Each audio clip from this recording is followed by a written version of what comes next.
specifically want royalty-free music. Music cannot be copyright claimed. Not if it is a. Copyright, but copyright can be copyright claim. No copyright can still be copyright claimed. Royalty free specifically alleged music. Okay, you can also just fight that copyright claim because there's no grounds for you to get copyrighted in a just chat stream.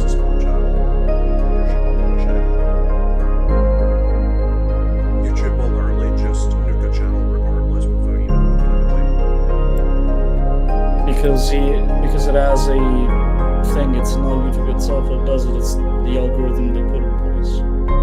Yeah, it's all AI bots now that handle it, there's no human behind it. Royalty free or copyright free does work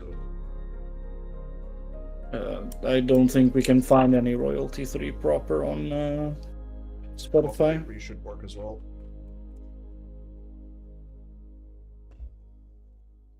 I'm just checking. There's a lot of stuff on Spotify that's royalty and copyright free, but it's finding the right genre, right? I'll find something, I just need a moment. I guess I can try fantasy orchestral. No, I don't want an orchestral. Well, that's what Oblivion is. Yeah, but it's very toned down orchestral. It's not like super into. It's not grandiose like a lot of orchestral ones are. I need something different. I'll find it in a moment. We're waiting for rats anyways, so it's okay. Yeah, we've got plenty of time.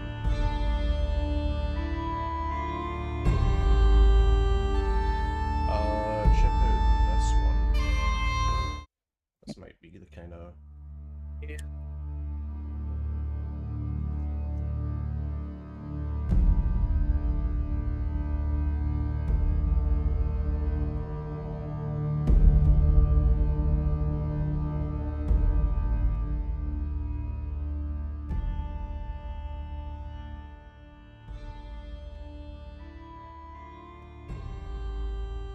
My first instinct would be to utilize fucking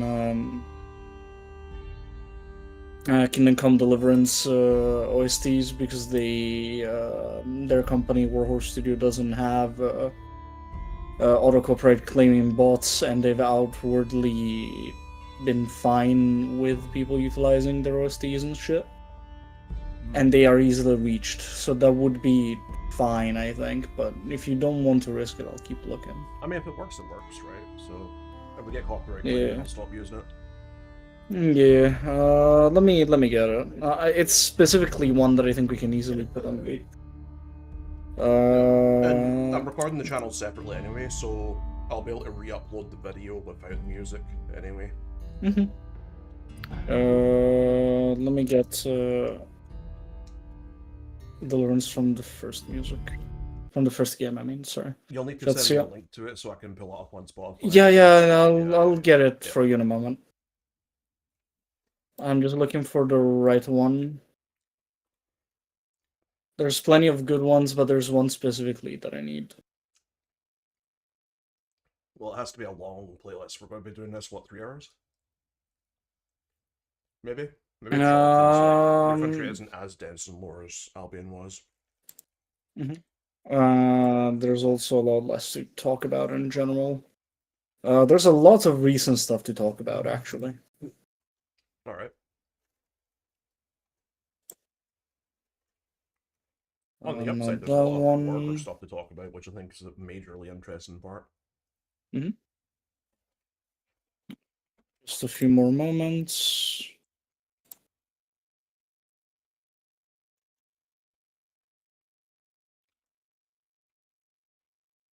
Not that. Don't think it's People of the Land.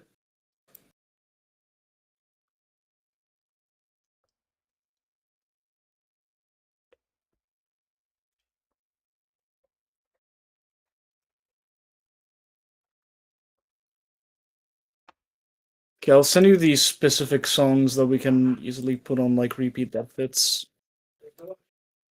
And okay, that's one of them.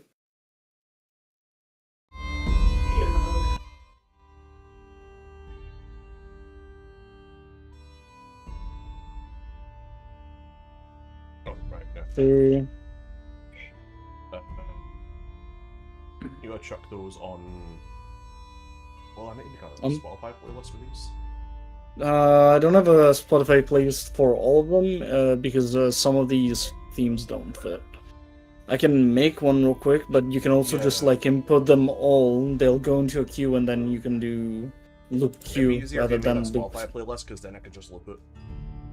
No, you're just. It's not easier. You're just lazy, so I'll do it for you.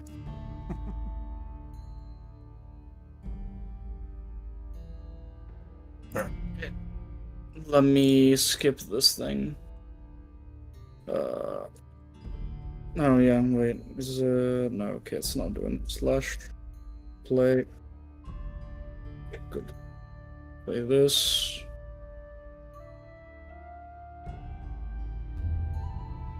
Then I'll put a playlist. You may need to clear it.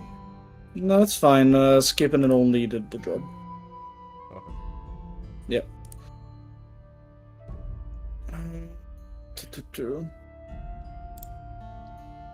Hey, rats. Hey, rats. We're just getting prepped. I'm adding songs that make sense. I hope this is the right one. What's playing right now? Yeah, People of the Land. Good. I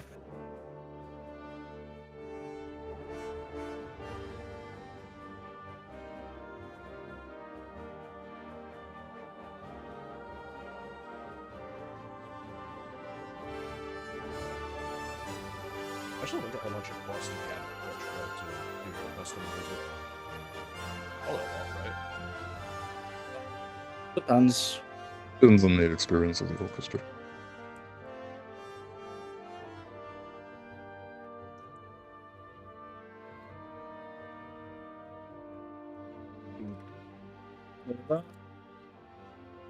And then slash loop Q.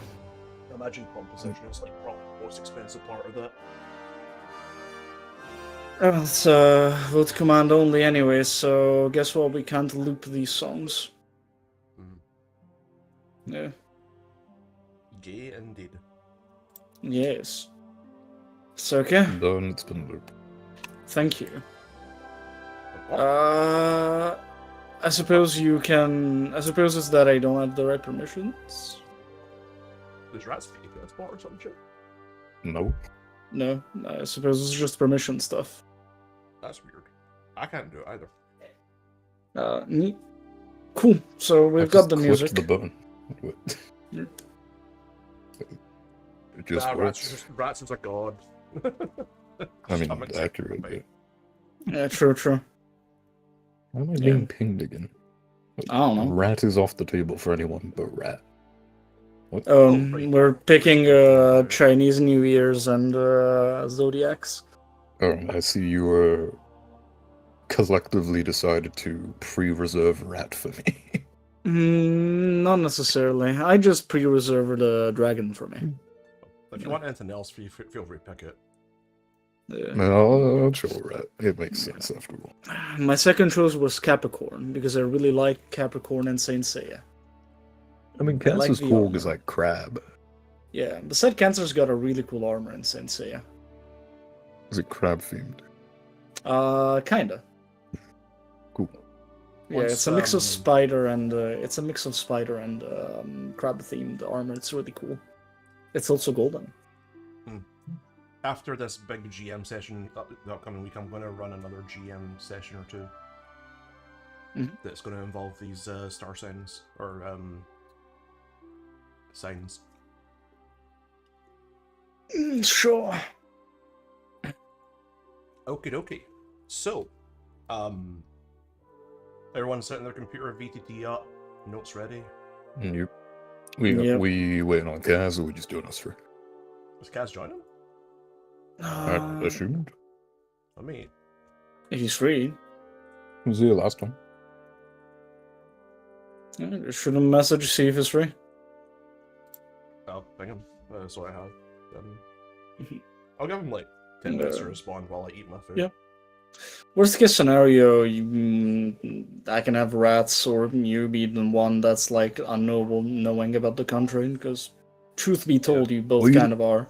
Hojland? What's a Hojland? What's the Hojland? I'm gonna be honest, I know very little about the country, even as like the owner of the server. I know. Yeah, you've never been in the damn country. Of course you would know. The only place I know about, I'm on my player account for some reason. The only place I know about is the Badlands, and that's only because it ties in with Atheron. Badlands seem to be tied to a lot of places. Yeah. Makes sense, to be fair. How else are they going to be bad, you know?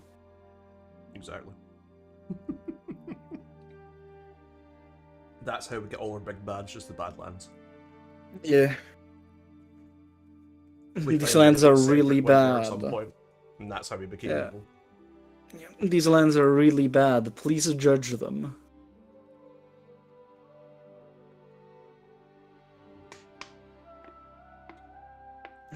I love UKCD music, never change.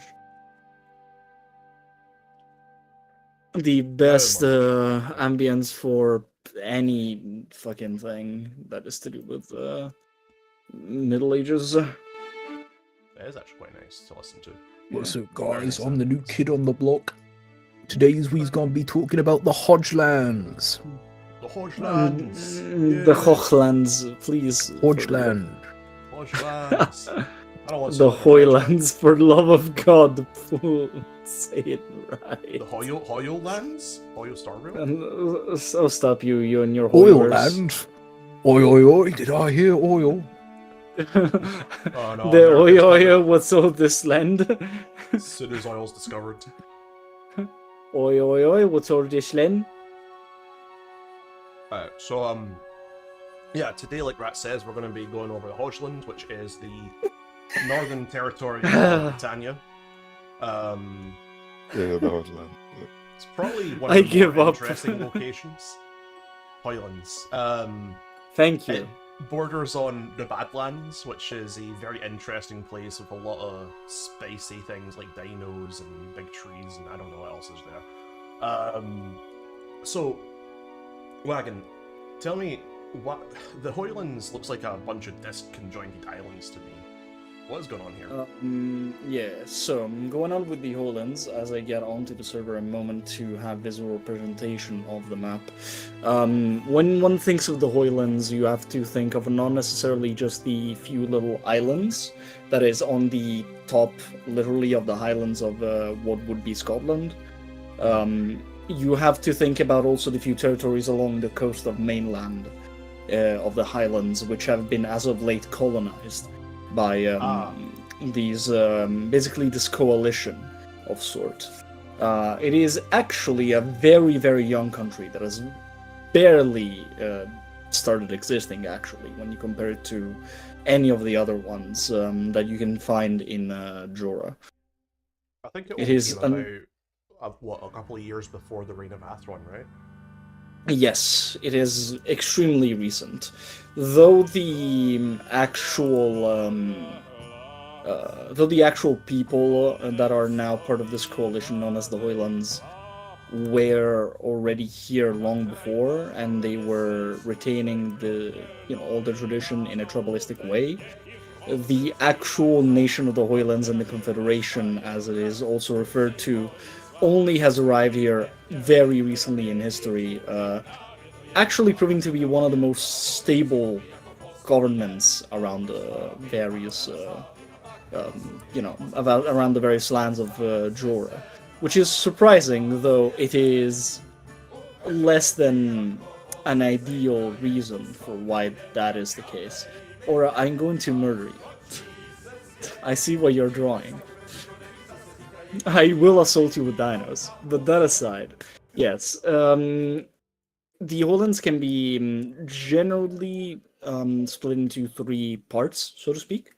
Yes. It used to be only one until now, those being the capital islands, the main colony, which is Vildmark, and the newest colonial regions, which are Wildkrusten, Kodverft, and Wildskov.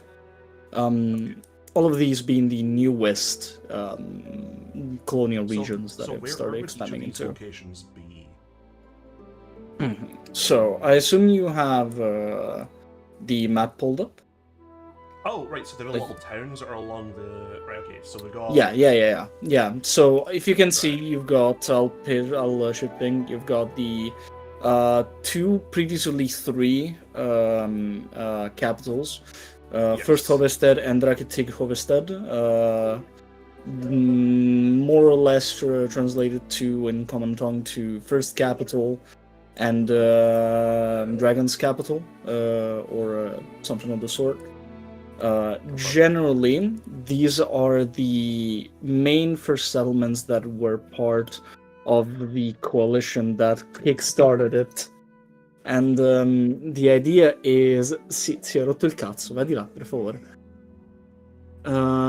Generally, these two are where the main bulk of the various people reside in different amounts. First Ovestead, for example, has a much bigger presence of human and dragonborns, whilst Rektig Hovestead has a very large concentration of what were previously the dragonborns that inhabited the place, that then went to First Hovestead, and the current biggest inhabitants being orcs, kobolds, and other lizard folk. Okay. Interesting. Yes, not to mention the various arriving dwarves that, as of recent years, joined the coalition. Oh yeah. Yeah. So. Yeah. So they think we'd be a lot coastal size. Is there a reason for that? Yes. Coastal town, sorry. Yeah. So the Hojlands are theoretically just as good on land as they would be on, say, naval. The biggest issue for them is that a lot of the resources that they needed for were in much too difficult areas to properly reach and settle. The closest settlements to any resources of note that might be found in, either dwarven holes or in any hilly terrain. The closest ones are Wildmark and Wildkrusten. Not to mention the newly made Wildskov.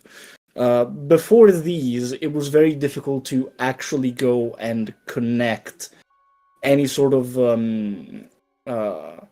line for a proper movement of materials from the mountains, right?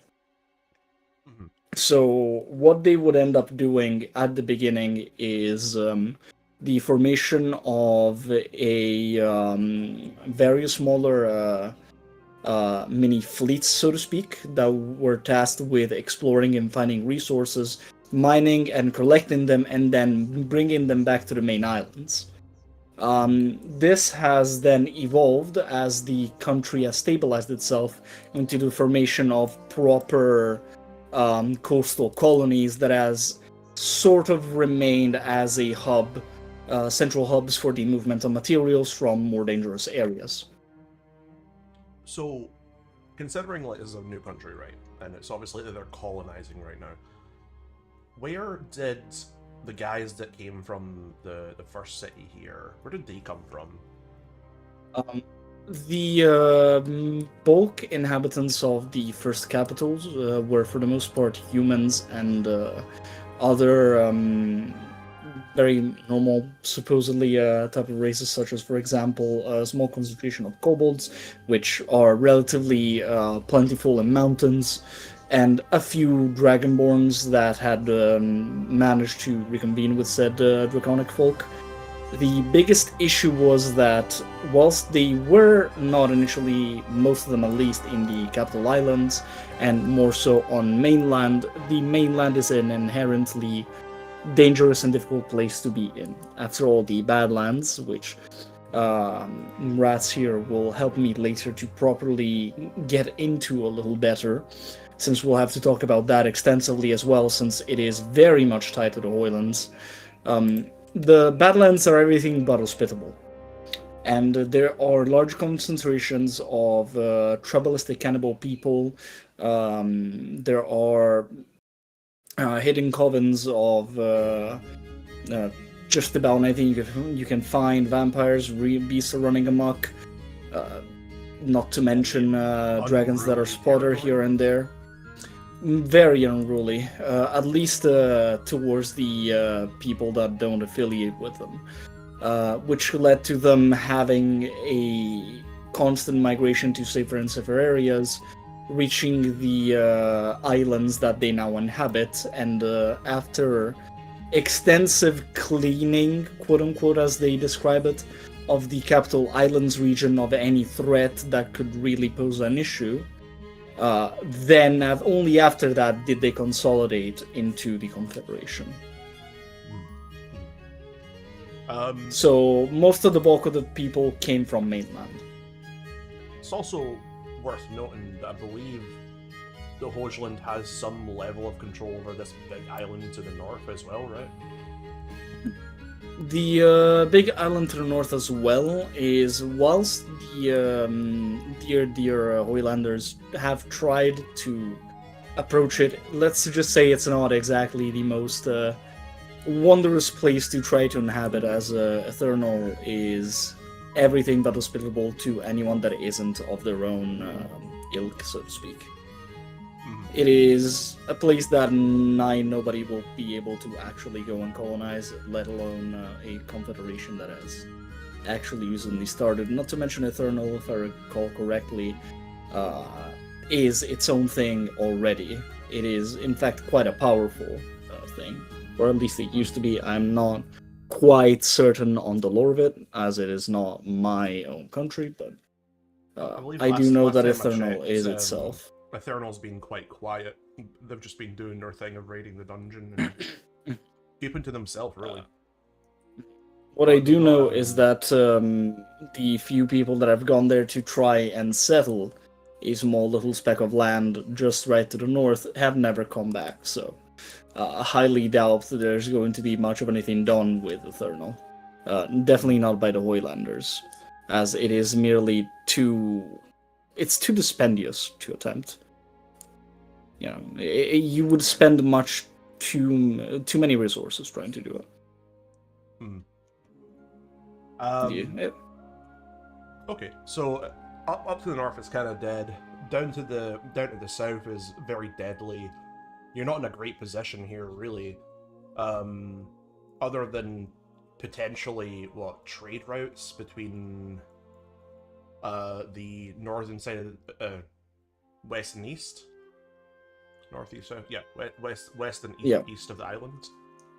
So the realistic issue with the Hojlands is that the seas are also not nearly as safe as one would hope. There are many dangers. One of the most common prey actually fished and hunted, in fact, by the Hojlanders is sea serpents. Sea serpents are plentiful and abundant, which makes sea travel very difficult if you're going, anywhere in the proper open sea, which has prompted the Hojlanders to stick mostly to coastland navigation.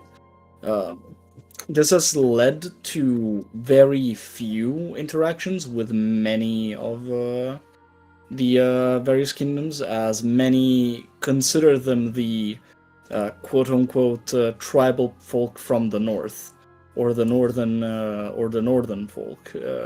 Few are properly aware of how they function or properly trade with them. The only few that I have had any proper interaction with them are the people of Calcetea and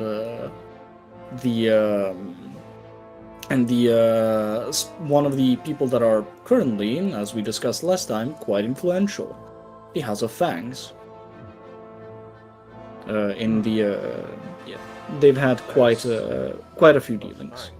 I believe I have an image of them somewhere. Hang on. It is in lore, monsters, and perhaps the House of Fangs. Yes. That should be it, I believe. Yep. Yeah, so they're quite influential. So you say Hojland is quite friendly with their southern neighbors, Calcedea. It's not necessarily that they're quite friendly. It's more so that they are one of the fewest countries that actually had any sort of proper, meaningful interaction with. In fact, the late King Wood Elf was known to have a strange, not necessarily fondness, but a strange streak of interaction with the country. And mind you, we're not talking about known by everyone. More so, it has been seen a few times for him to interact outwardly. I believe, if I recall correctly, Rance can confirm or deny this. He has outwardly participated in solo quests multiple times in the Hojlands, actually. Yes, that is true. Wood Elf actually became one of the lesser known, but still known Slayers in the Slayers Guild of Hojlands, which I'm sure we will talk about shortly.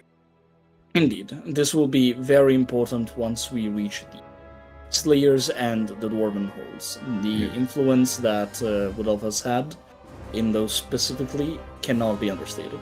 And there are even some rumors about that Wood Elf's involvement may have had something to do with the rising star of the Hojland Slayer Guild, Eric the Bear. Though many do attribute this to this connection more so to the influential power and genuine raw power that Wood Elf has been known to have. And obviously having such a prominent figure as part of the Slayers, people think may have boosted either directly or indirectly, by action or not. Though many of these are merely conjectures, and we're not quite certain if that is the case. But, we'll leave that properly for once we arrive at the religious groups and the military organization of the Hojlands. So what I'm getting is that this kind of wide berth to the right, they don't have much control of. Same with the left here. North is Deadly Seas. So what, they travel around the edge of their country like this, kind of like yes, they attempt to for the most part stick to the coastline when it's possible. Take safer routes. After all, it can't all be safe. We're talking about the Badlands. It is a naturally hostile place. Not to mention when we look at the left, for example, many of the seas closing to the Mistlands, which is a region of close to the Barren Marrow. It is very dangerous. Cthulhu is said to be residing in those waters. As you can imagine, it's not a pleasant trade route that one would take. Yet it has not deterred the Hojlanders, as of recent they have been trying to map and chart a route to arrive roughly in this general area. That is the end goal of their arrival, which would put them correct. Incredibly close to the other countries, and can be maybe even seen by other countries as a infringement upon their quote-unquote soil, as they would be settling so close. For anyone wondering why the Hojlands don't trade from afar, it's a little known lore about TCR. There's a massive ice dome that goes all the way around the map. It traps everyone in it. That is why there's this wall down the bottom here that kind of is like the edge of the ice dome.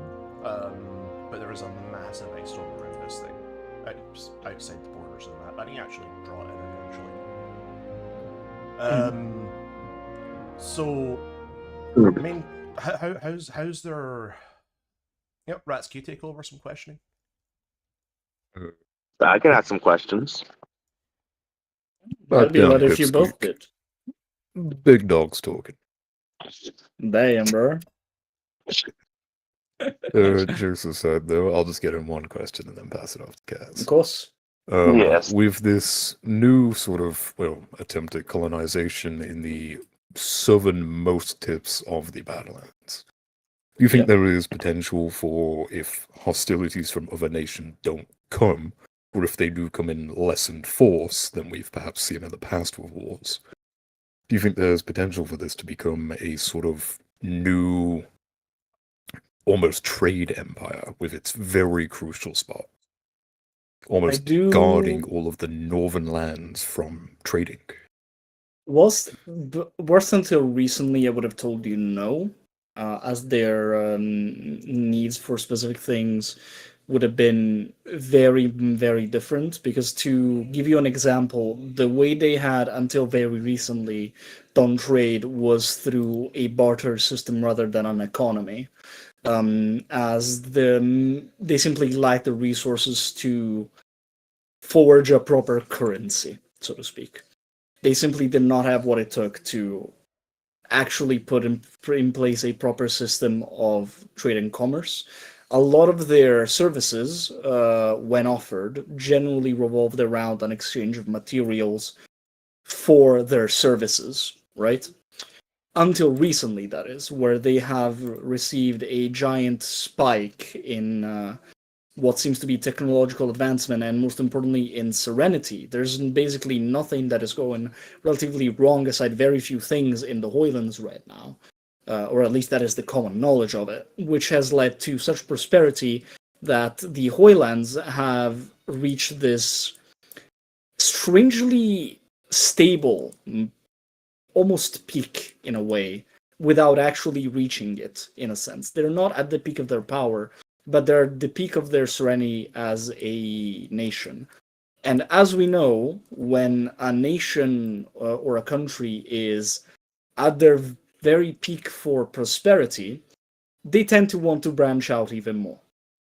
So I think, considering that, it would not at all, now in this situation, be impossible for that to become a thing. In fact, they are one of the most neutral and generally relaxed nations when it comes to about anything. They're one of the few nations that outwardly does not outlaw anything that isn't to do with, like, it doesn't outlaw any population from attaining citizenship. Even vampires and undead are allowed in the country, for example, which is a big thing. Unlike Albion, which is anyone that's not a human is a second-class citizen. Indeed. It is an extremely meritocratic society. So, in the long run, a society that is very much meritocratic and allows anyone to make their fortune in the Hojlands, and whilst not necessarily outwardly accepting of outsiders, does include them and allows them to try and prove themselves, I think has a very good shot at attracting a lot of people that could be trying to turn their fortune, and this thing would be, in the long run, benefit towards the creation of a very influential in the economics and trade side of things Hojlands, I think. Because I would like to also have your input, Rats, as the GM for a Legion and also of Albion, and also of Calcetea. Yes, my many titles. Yes, the very many. Yes. So, how would you say the Hojlands, in your own opinion, fare to these countries when it comes to their actual possibility for economical booms, like compared to what I just told you? That is. Well, I would say on the Calceterian front, the country with the most relations with the Hojlands so far, it would, rather than necessarily be trade, it would most likely be military bases they would be after.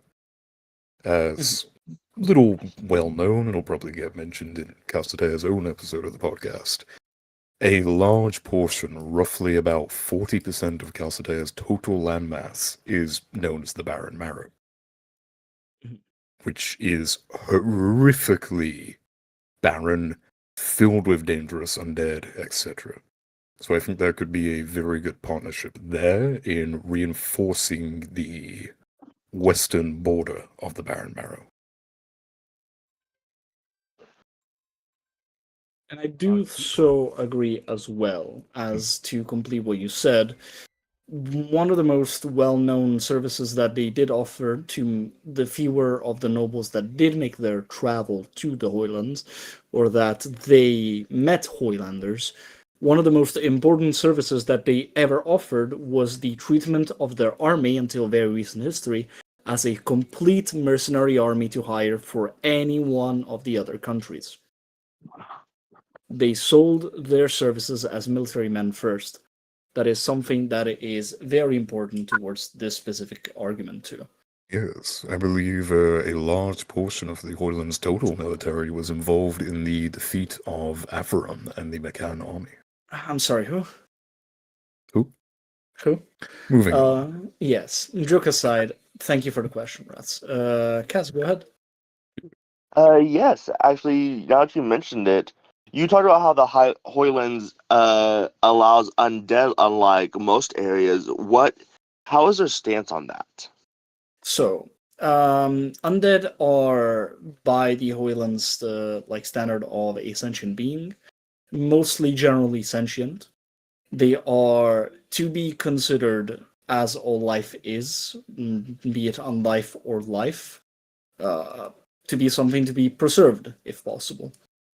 However, they, having had many of their how should I say this? Having had most of their experiences around the importance of the choices they've made due to the choice of, for example, forming this coalition, the important choice of actually not having a king, because yes, the Hojlands don't have a king. They have elections. The Hojland is a confederate republic of sorts.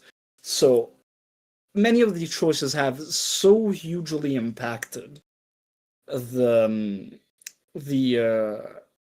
way that people think of how one's destiny is chosen, which is, well, you choose it. You don't get gifted your destiny for the Hojlanders. Due to this, the belief is that a soul should be allowed to choose whether or not it wants to be brought back. If you can prove that the soul, once you brought it back, wanted to come back, fantastic. There's no trouble with it. But if you dare bring someone's soul without its consent back from the land land of the dead, that being the pseudo void we have, that is a very heinous crime. You have robbed someone of their choice. It is fine for, per se, a murder, to murder someone because the consequences to that choice, or an attempt to murder someone, because the consequences to their choice is that they will either die or get caught. That is the natural conclusion of its action in the end. The natural conclusion of an action for a thief will be that they'll either be caught now or eventually, right? Yes. So, be it as it may, you'll have a consequence to an action you chose. But to force a choice upon a soul which cannot object to them is heinous. It is one of the worst things you can possibly do to someone. Okay, so in short, the only real ways you would be able to get this quote unquote will of said soul to be brought back is if for D&D it would have to be speak with dead, or if they actually left a note or piece of paper saying, if I die, I wish to be brought back. Yes, you would have to either have an agreement, you would either have to extensive knowledge of the person by just actually knowing them. Maybe you would have to say, I don't know, use a higher type of magic to actually resurrect him with proper sentience and autonomy, so that it may actually tell you yes or no by actually meaning it. Something of the sort, right? You need a way to discern and convince the Hojlanders that you resurrected someone and that they wanted to be here. Okay.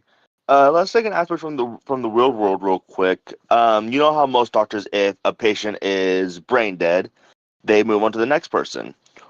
What is the Highlands' opinion on, say, let's say someone's wife bringing them back because they think they wanted it, but they don't know 100% for sure? Is there a way to prove that it is true or not?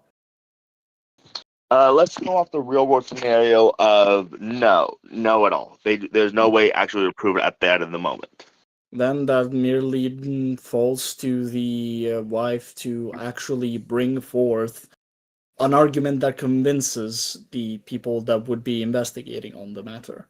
If she is able to convince them that that is likely true and her argument makes sense, sure. If not, you may sugarcoat it as you please, but you've done what you did.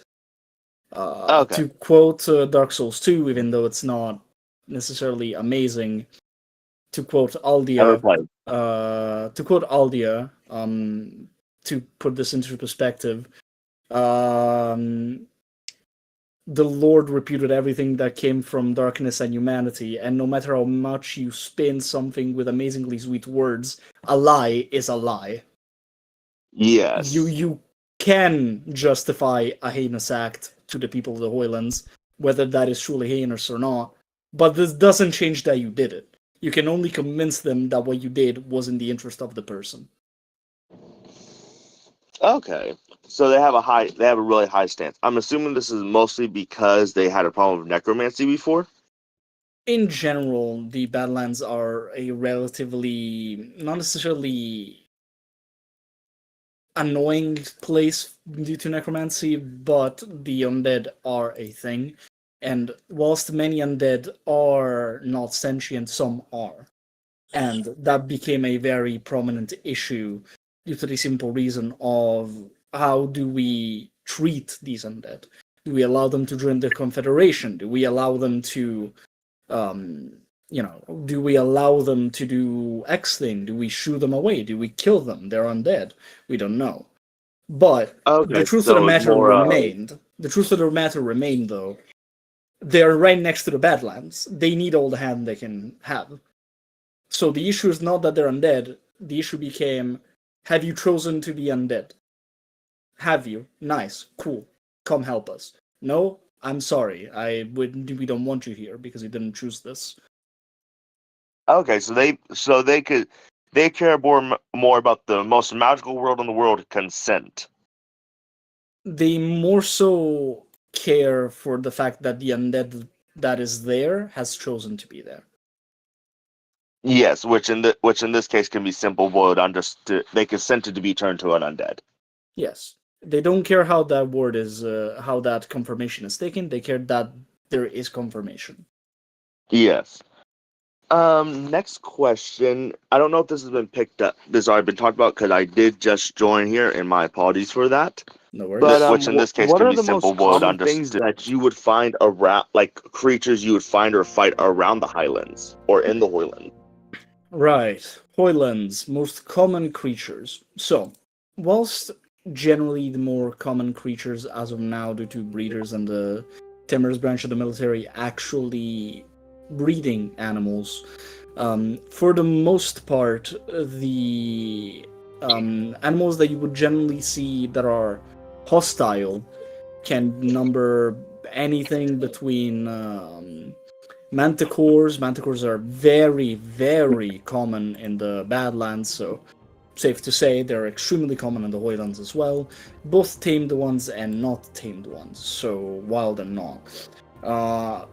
The dinosaur population, for the most part, has been brought to a near full taming, while some still exist that are in their wilder form, being one of the most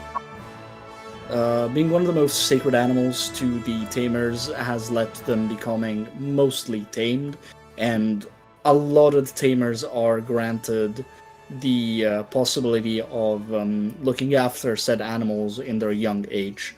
So, for the most part, not many hostile ones are out there. However, one other that is a bit less rare that is known to inhabit the Hojlands, as the first one was ever actually encountered there. Great griffins, which are larger, stronger griffins with peculiar powers that seem to border magic and control over storms and thunder. The first one ever tamed, actually being tamed by a guild member, Maria. The first paladin of the imperishable, in fact. Yes. Domestication via demolition. Indeed. And Great Griffins are now occasionally tamed by the tamers. For the most part, they are wild still. And they are a bit rarer than their counterpart, as they seem to follow migratory patterns along the coastlines for the most part. Yes. Okay. I do believe there's mention of a notable population spike recently. Indeed, there's been a specific population spikes along the newer what's it called? Brain. Along the newer Coastlines, the newer places, colonies. Yeah, the newest colonies. Thank you. Colonies. Along the newest colonies, more specifically, Wildkusten, one of the better now developed places, previously in the hands of now head tamer Kugath, has recently received a large spike in the population of Grey Griffins around the general area of the village, leading to a bit of distress, actually, for the citizens that inhabit the place. Likely it'll call into effect the guild sooner or later. Okay. Does the Highlands have like any humanoid creatures they fight that they don't see sort of as part of them at all? Oh yeah, the cannibals for one. There's many population of cannibals, both more civilized than less. They've had many a fight, including a much bigger one where most of the chieftains of the cannibal tribes in the Badlands were slain all at once by a guild member after they tried to collude with Southerners to hopefully reunite enough funds and resources to unify their clans into a single one to wage war on the Hojlands. So after that issue was resolved, cannibals have much lessened their attacks on the Hojlands, and they're also kept at bay by another little thing that hides in the mountains. Okay. So for the most part, though, when it comes to humanoids, it really is either those few undeads here and there, or mostly cannibals. Okay. Does the cannibals have like little tribes or sections like how there's different departments inside the Hojlands? Yes, they're divided into many smaller tribes, although those tribes are something much more akin, to give you a better description, akin to Norska's tribes in, like, for example, Warhammer Fantasy. They are much less organized. They are just quote-unquote, well, not quote-unquote, they're just tribesmen that go basically day to day. They're not really organized, at least not almost all of them. There are some that are much more prevalent than the other few, and they have had actually meaningful interactions with the guild, some of which you GM'd, in fact. Yeah. But aside those few, most of them are very disorganized. Yes, which I think that actually is a good point to actually talk about some of the ones I did run, since the guild actually has made a full-on trade and contract with one of the tribes, if I remember correctly. Indeed. The one that did that was more, Ragnar. Yes, Kragnag, again proving the superiority of guild rookies to veterans, apparently, actually managed to strike a proper deal with one of the more organized tribes that was slowly migrating from their tendencies of cannibalism, and they had started becoming more of a organized, almost nigh civilized group in a sense. Yes, and Scragnon I think got lucky. She encountered one of the more let's use our brain instead of let's kill and fight everything first. Indeed, which led to a good formation of an actual trading pact between the guild and the smaller tribe. Something that gladly was accepted gladly by the Hojlands due to the mediation of the guild, as the Hojlands is one of the very few places that has very little enmity to the guild. In fact, it is likely the place that where nigh nothing has ever gone wrong for the guild. Yes. Do you perchance remember actually what the name of the name of that tribe was? If not, I will inform people. No, I do not quite remember. Feel free to say it. It was the stupidest name of all time. It was legit just called the Trading Tribe because they mostly how they survived instead of eating people, they mostly traded for goods and food. Indeed. They So, was the bank of the cannibal tribes, keeping a hold of all of the currency called bloodstones, which unlike to many vampires' happiness, they you cannot use them to drink blood. quite the sad thing, yes. However, I do think this does end it for most of the endemic life and the relations between Badlands and Hoylands at the moment. At least not quite for the things that, at least for the things that we mentioned. I think it would be nice to start leaning into something else. Anyone has something they want to know about the Hoylands as a macro like argument, and we can get into that. Another one actually is since there is dwarves there, how many runic forges do they have there?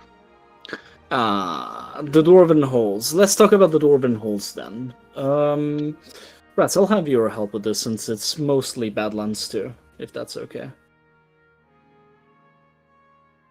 Sure, of course. Very well. So, Hoylands has, since its creation, had a few run-ins with quite a few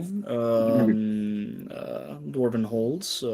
A few of them now firmly in their possession.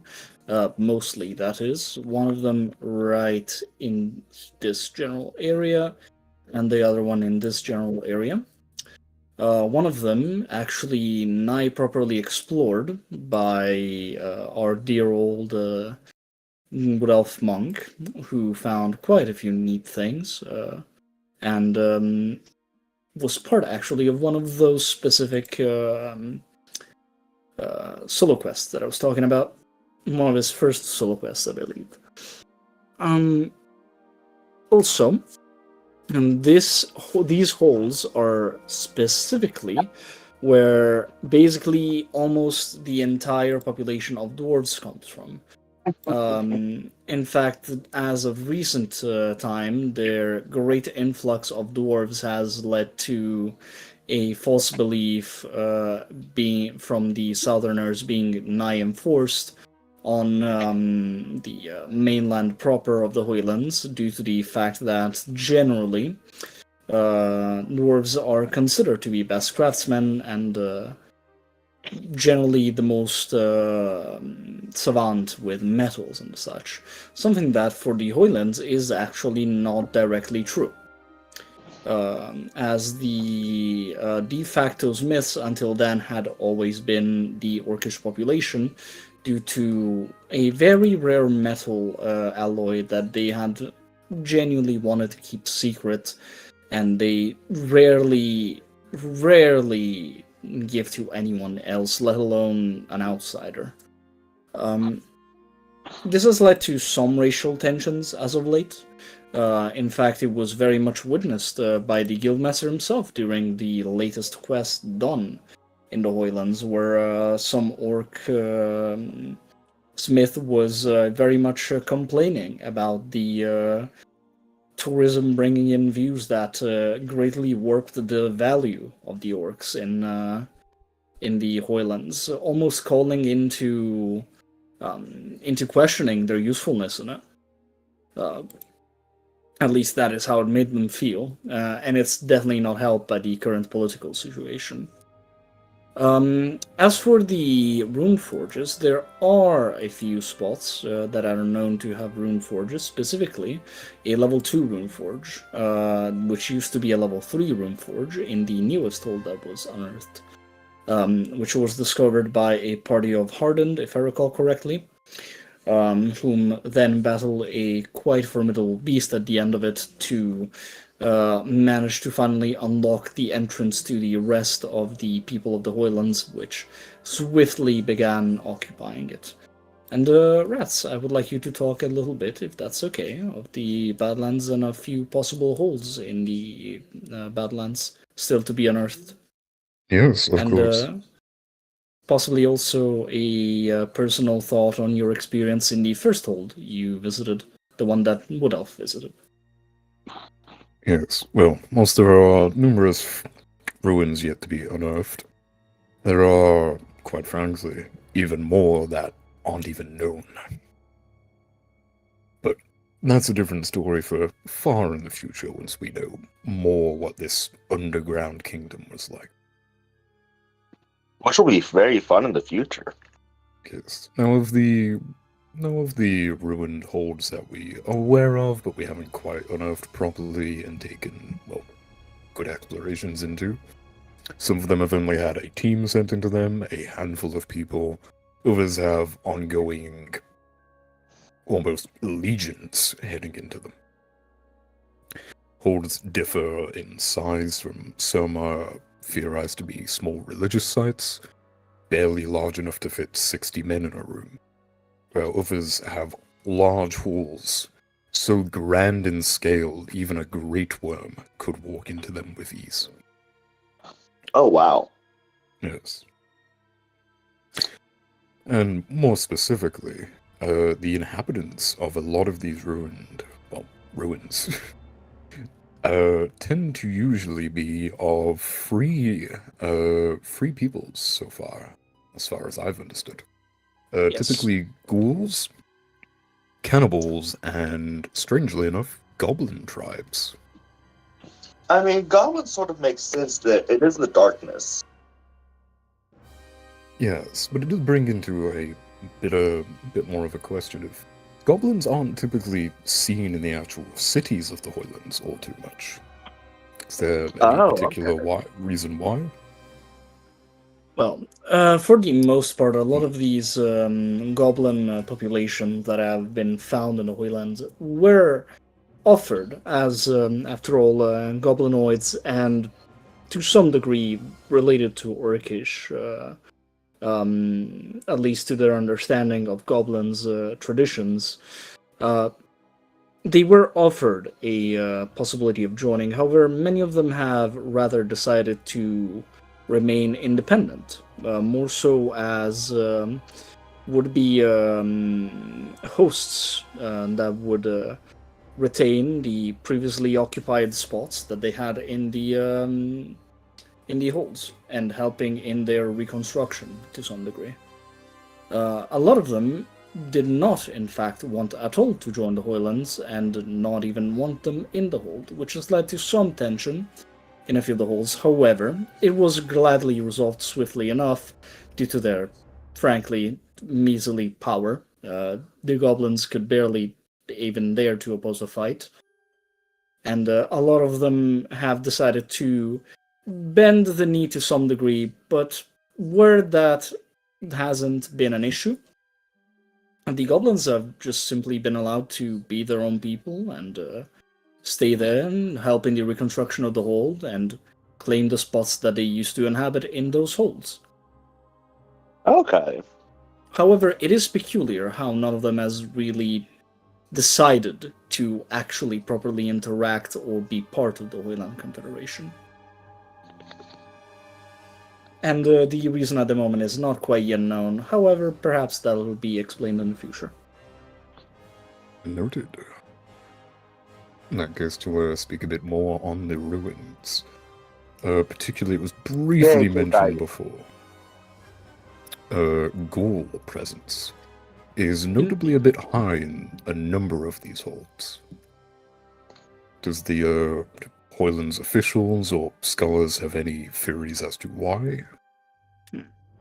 For the most part, the proper knowledge of actual clusters of ghouls being together in said holds has been theorized, as for the most part it has not been seen until very recent, where they discovered a large group of ghouls that seem to be relatively organized. And whilst the direct confrontation has not yet happened, some form of interaction show that these ghouls tend to avoid the Hojlanders quite purposefully, which has led them to believe and theorize that perhaps they're part of a larger group that used to inhabit these holes, either with or that has caused the fall of perhaps some of these holes, or perhaps were even previous inhabitants.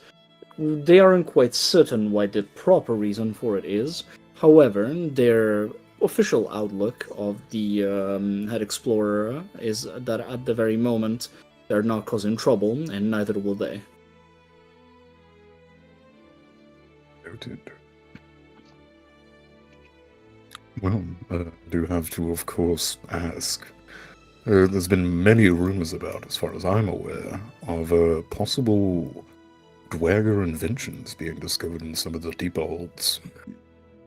Whilst Dwerger inventions and possibility for them have been speculated, the closest there has been to said inventions was in the first hold. Many of the lights appeared to be many of the little gimmicks that were found on walls appeared to be, to some degree, connected in a similar way to how they themselves do power.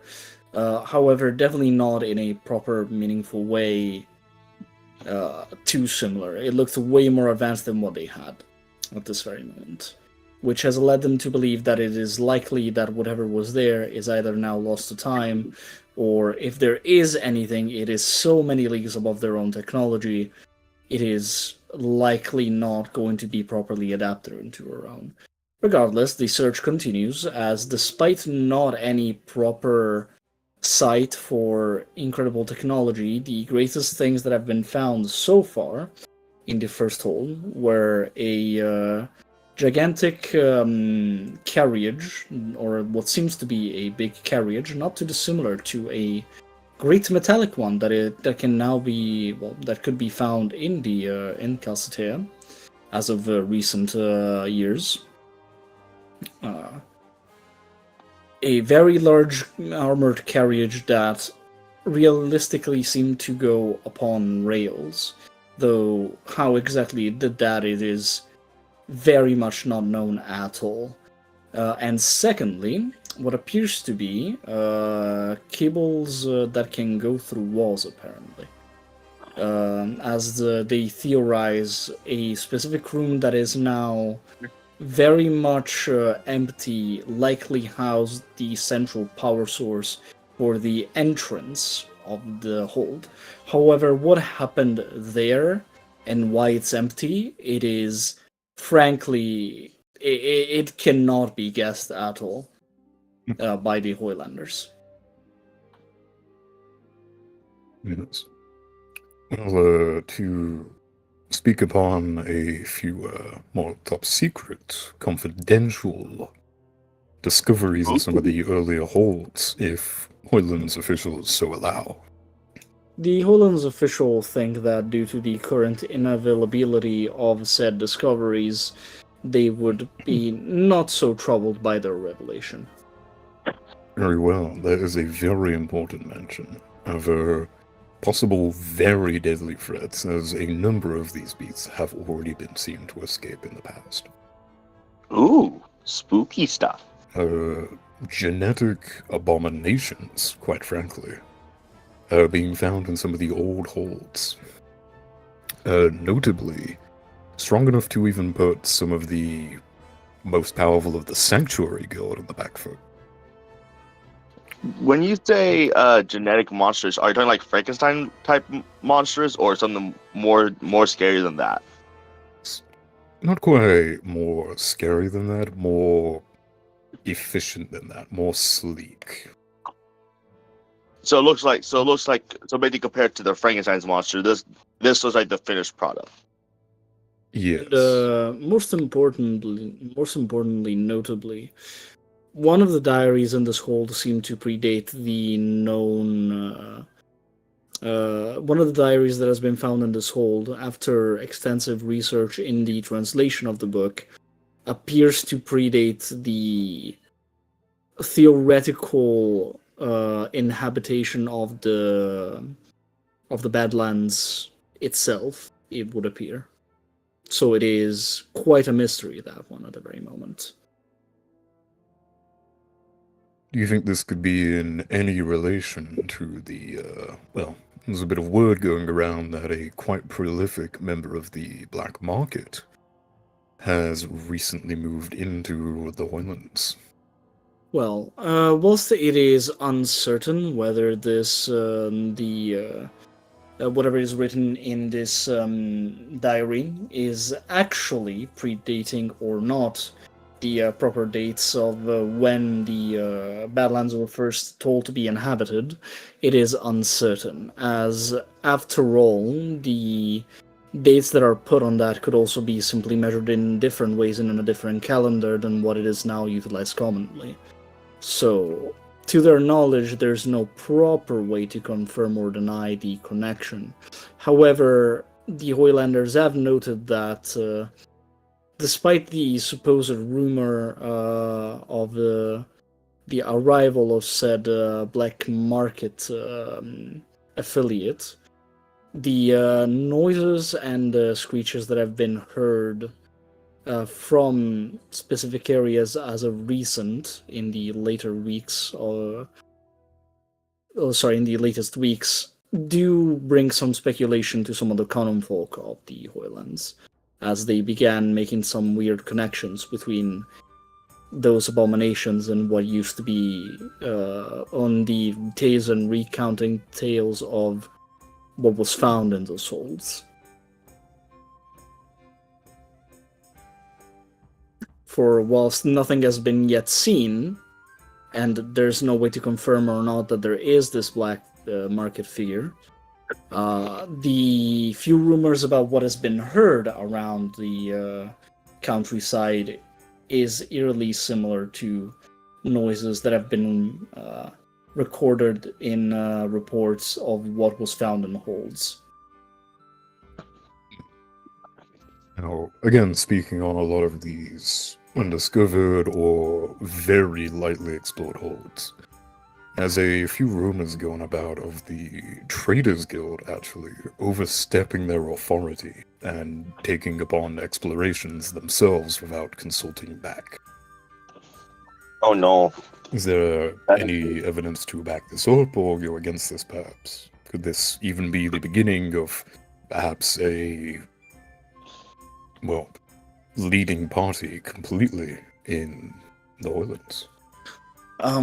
Whilst there's no way to properly confirm the veridicity of this, as the previous person that was in the seat that was meant to confirm or deny said fact, in the sense of the very person that was meant to give the authorization has, as of recent, vanished.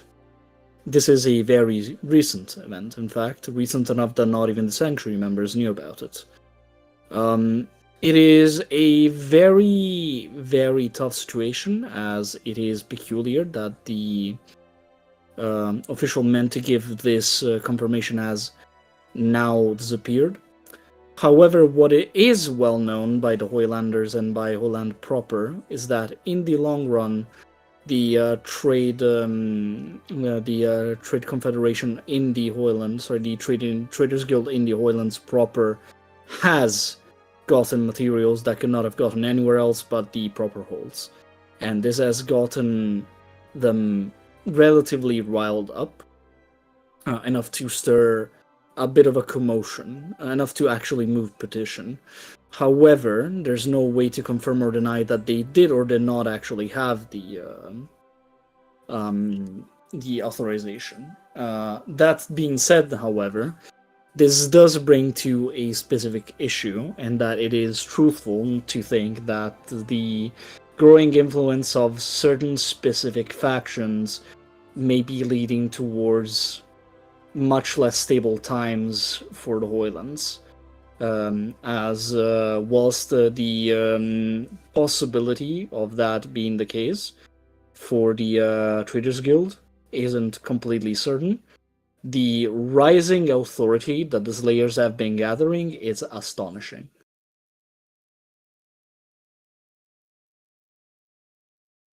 So whilst they won't necessarily be the leading party for the traders, there is very likely going to be a soon-to-be leading party. Okay. Noted. Now, should there be any worry of a perhaps one-party system in the future? It is hard to say, because whilst the Slayers have gotten a very great amount of support as of late, I find it hard to believe that the citizens of the Hojlands would lay down their freedom of choice without much of a fight. If anything, I see this country not necessarily being, let us say, wiped. I see it more failing from its own strengths that allowed it to exist in the first place. I think that if things go on to and keep getting more and more unstable, civil war will be brewing. And for that, we have to understand a very specific thing about the Hojlands. The Hojlands are a confederation born utterly of need, and a lot of their tradition revolves around agreement and trust. For when you have nothing to trust into, the fellow person next to you is your next best choice.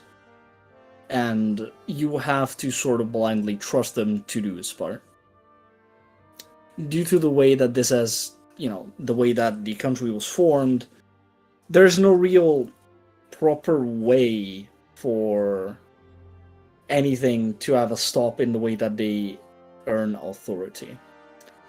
And there's also no proper way to stop people from rebelling. There's no law against it. There's no law against the unification and centralization of power, and there's no law against the rebellion of people. Because everyone sort of trusted themselves to act in the good of the country because they needed to do that to survive. And, well, now they don't anymore. Now they are actually prosperous. Now they actually don't have to worry about their lives being a risk 24/7. And, when complacency is, when stagnation is put into a system where there's no law against doing something, I think you can put two and two together upon what the natural escalation of events might become.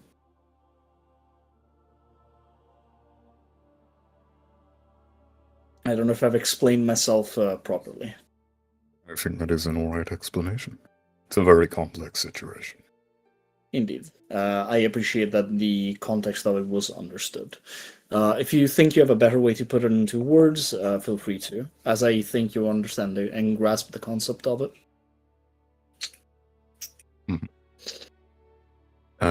Honestly, I don't think I could do it much more justice than you. Fair enough. Yeah, that is the possible ramification of what is currently happening, I do believe. In fact, it's the most likely happening.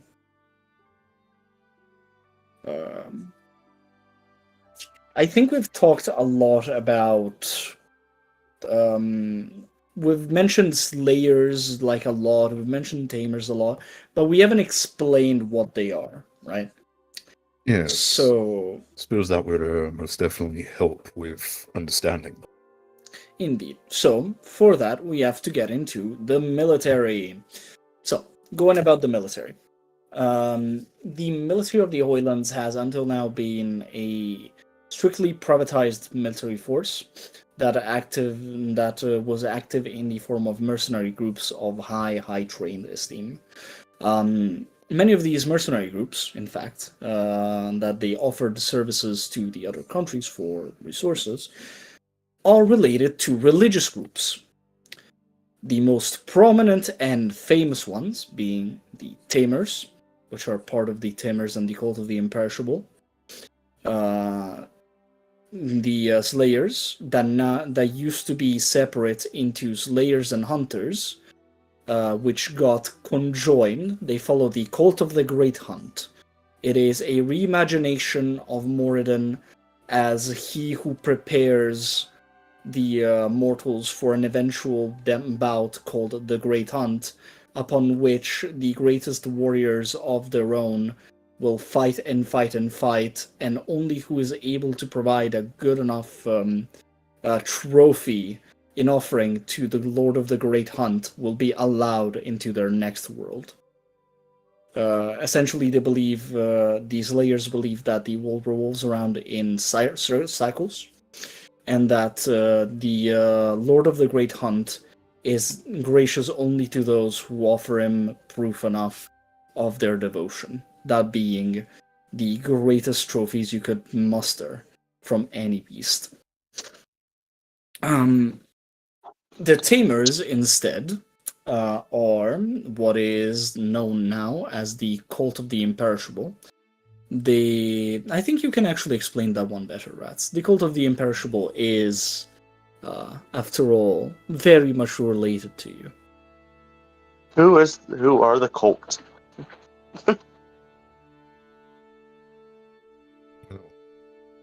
That is a not quite as complex subject, but that is a subject going quite far back, actually. Are we talking Oh. about the cult in the west in the frozen zone? Not quite sure what you're referring to. So in the newly conquered lands that Hojland has, just over here,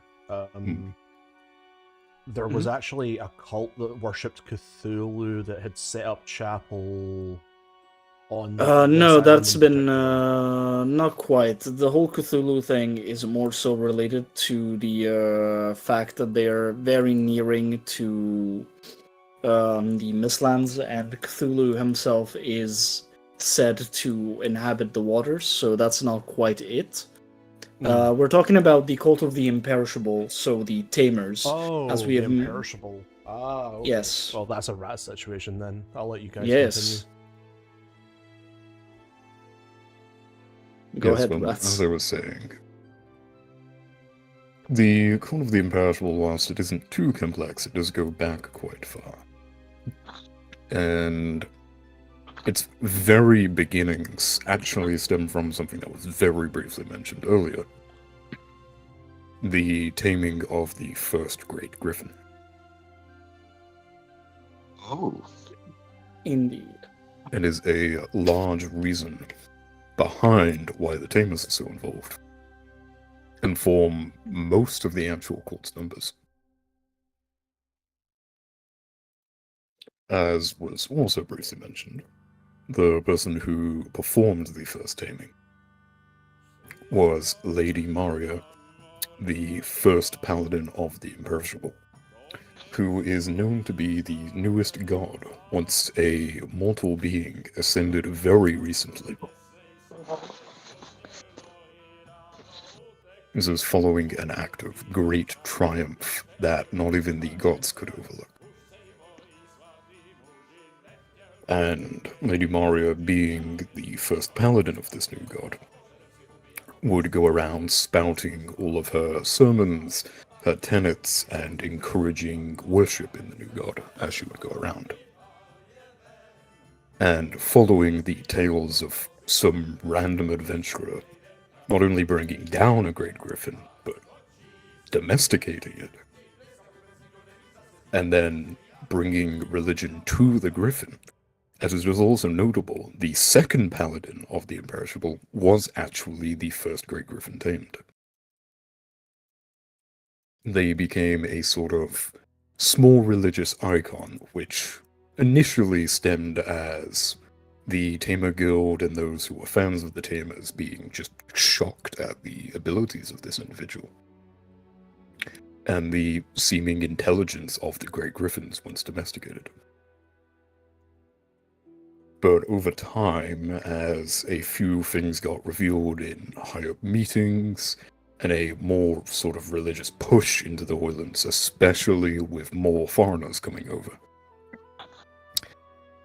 it started bleeding myth with actual fact.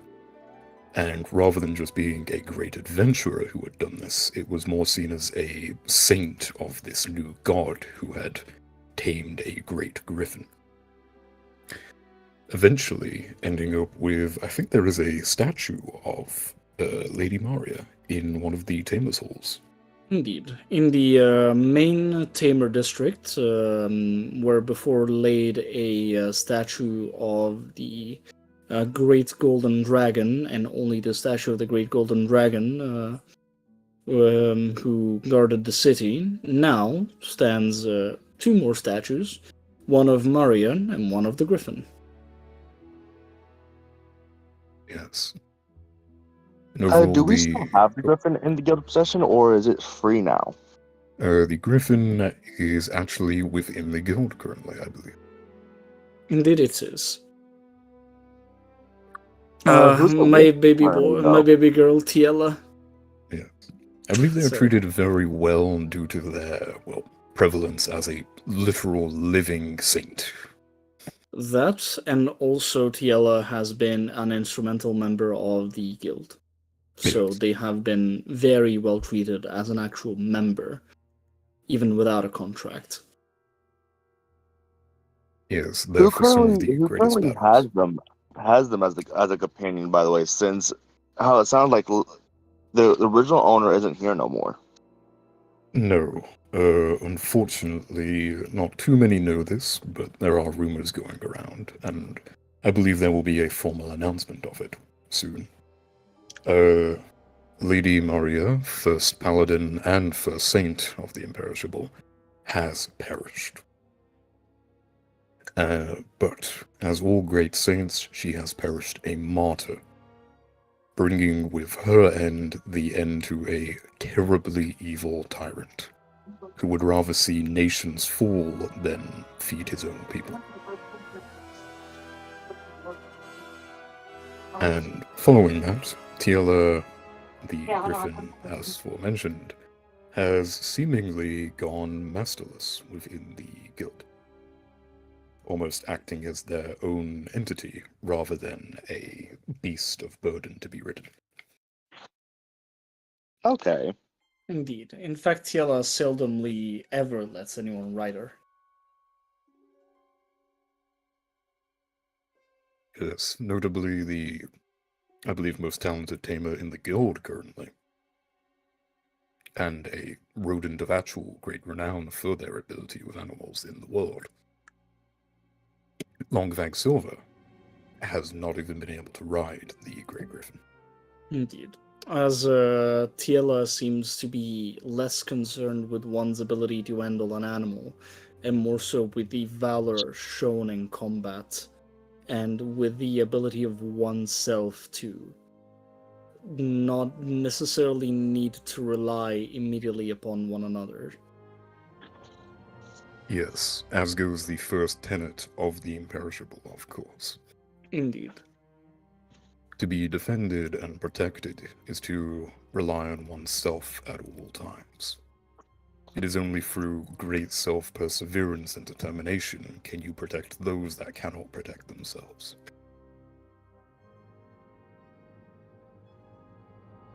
And not only embodying this tenet in spirit, Tilla also embodies all tenets of the Imperishable in armor. As is stated in the holy scriptures of the cult, her armor and her barding was forged by the Imperishable himself and gifted to her in the heat of a tremendous battle against a horrific threat from the heavens. Do we know what that threat was? Yes. One of the worst things that can ever come to the mortal plane. A great angel of the false god, Michael.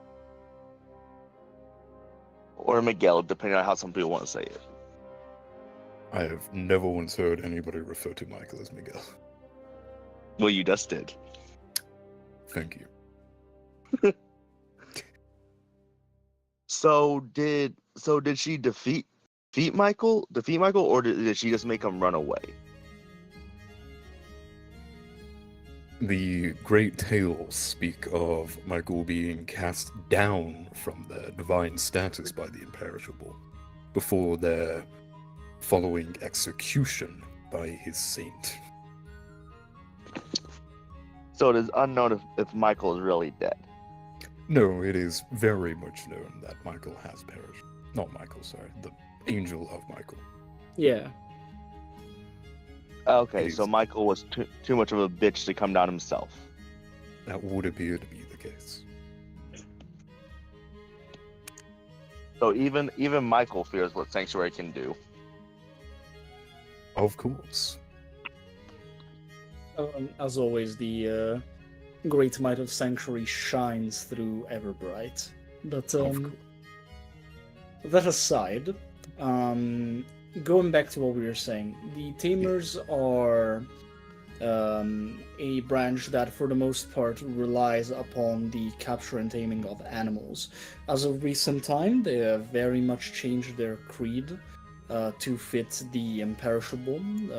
However, the general tenets of it remain the same.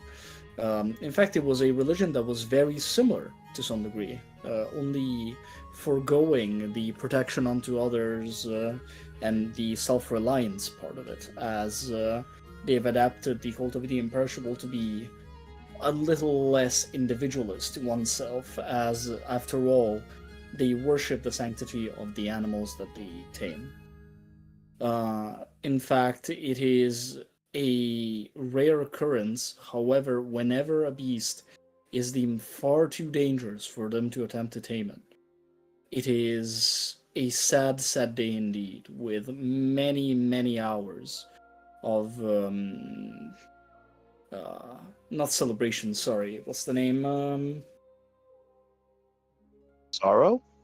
Yeah, many hours of sorrow, where they basically make processions in honor of the animal that will soon be felled by the Slayers. It has been a delicate balance until now between Slayers and Tamers, as both of them have had relatively important influence in the same amount, and both, whilst doing opposite things, were very much both needed, as the tamers and the exotic animals in the Hojlands are highly sought after, even though it is so difficult to actually obtain one. That said, however, as of the recent months, after the great skyrocketing of technology in the Hojlands, the Slayers, being the one that have always had a little bit of a softer, sweet tooth for technology and all it can bring in the matters of slaying, have gladly and graciously accepted the increase in technology, which has led to them building more and more power and, generally be more influential, and also having much, much greater influence with specific people in the Hojlands, such as, for example, dwarves, and even orcs, though as of recent time, orcs have gotten much less involved in the politics of the Hojlands. What should I continue with? Let me think.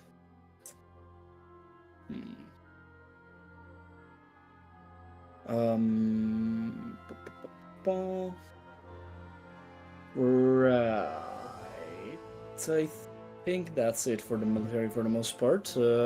One thing to keep note is that the greatest part of the military, actually, is nigh solely reliant on Navy. Their greatest strength, though extremely archaic, as most of their travels happen to be around longboats, is their navy. Their navy is their strongest asset. Whilst it is not powerful, it is numerous, and it is agile. It is one of the few navies that can say, and confidently admit and actually prove to sail through the seas of the Mistlands and not get stuck. It is one of the few navies that can actually outrun, or rather out-navigate sea serpents. It is one of the few navies that can outcompete sea beasts when it comes to navigation, and when it comes to sailing in general. It is a very important part of the Hojland's military. It is extremely, extremely important, and it is how most people decide to make their luck in the Hojlands, other than crafting. The most prevalent people, in fact, in seafaring are humans, as the big bulk of human population is the one responsible for wood carving and woodworking. So, as just stated, the exploration and the sailing navigation are the biggest, most important part of the military of the Hojlands. To the point that people can just go there and willy-nilly commission a fleet, and they'll build it for them. Okay. So it'd be safe to say you'd rather trust a Hojlands to navigate you somewhere than anyone else. You'd rather trust a Hojlander to navigate you through something narrow, but you would not trust them to navigate you into battle, if it makes any sense. Okay. For example, Rats, correct me if I'm wrong, like a legion has like galleons and such, right? Yes, Elegian does have galleons and such. However, they are generally not manned very well. Mm-hmm. Their crews lack a certain panache. Mm-hmm. Generally, to put into perspective what might happen if the one galleon were to get into a scuffle, so to speak, with one or two longboats, if I may. Mm-hmm. What I think what is likely to happen is that the longships are either immediately blown from much further away due to just straight up the range of cannons, or if the battle allows for it and there's no immediate shooting and there's enough room for the Hojlanders to navigate, they will eventually manage to board. If they have you in sight and they have good navigation, and if they are not immediately shot to shit due to being in range of you, they will eventually board you. They are able to outmaneuver your ship, and they will. That said, it doesn't mean that they're going to fight better than you at sea if you have better technology. I don't know if I believe that is quite accurate of a scenario, I think. Yes, for the Hojlands, it is very much an issue with their navy. They cannot stand open sea. Indeed. It does not function well with their battle tactics. It does not function well with their ships. However, in smaller areas where maybe only a single galleon can fit at a time, whereas 3 to 4 longships can fit in the same space, such as large rivers winding through countries, that is where the Hojland's navy really excels. Where they can outnumber and outmaneuver larger, more advanced ships. Indeed. They're also one of the few nations to know to extensively utilize the river system in the Badlands to try and map a river system that'll take them the lowest time to hopefully not to go the entire coastline to trade. Yes. Which is actually quite useful, especially if you're surrounded by bodies of water. Indeed. As one might expect, of course, one would have expected actually their technology to have been applied also to shipmaking. However, the nature of that technology, which I think is a good spot to start talking to after we get into a specific little character of the Slayers, I think basically the whole thing with their technology is that it seems to have not come from the understanding of other countries and the guild. It doesn't appear to be a direct achievement of their own. But that aside, let's talk about a very specific and important character that has rose through the ranks of the Slayers in, I would say seconds, though it's not accurate, but compared to how much it would take to get where he has, seconds, basically. Let's talk about Eric the Bear. Alright. So, Eric the Bear is a human. Apparently, at first, met by the guild. Not exactly the most prominent, super strongest member that they could see of the Slayers. However, it is marked that after the encounter with the guild, he had notably risen through the ranks quite fast. To the point where the second time, where Eric the Bear was met, he had, for one, well, you know, the nickname The Bear, and it was built like a bear. Enough to, in fact, nearly kill a member of Sanctuary quite effortlessly after provoked. Multiple times, mind you. The way that he has risen up, tale has it that through the Slayers it is told that Eric, coming back from one of the hunts, has long worked upon the offering that he needed to gift upon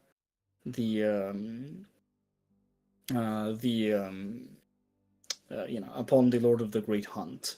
However, the more time passed, the more he wasn't sure how to work it, how to properly present it. And it was only once he laid it clean, without any without any care about how it was properly presented, that the essence of the Great Hunt was revealed, as people came to know that the great gift that Eric also wished to make perfect was already perfection, as it was discovered to be the skull of a dragon so unfathomably old, so unfathomably potent, that none but the great Lord of the Hunt himself must have guided his hand through the final strike that severed the head from the beast. Rats, would you like to say some words about our dear Eric? Of course, Eric is a not only great hero of the people, but a great champion of the Hojlands as a whole.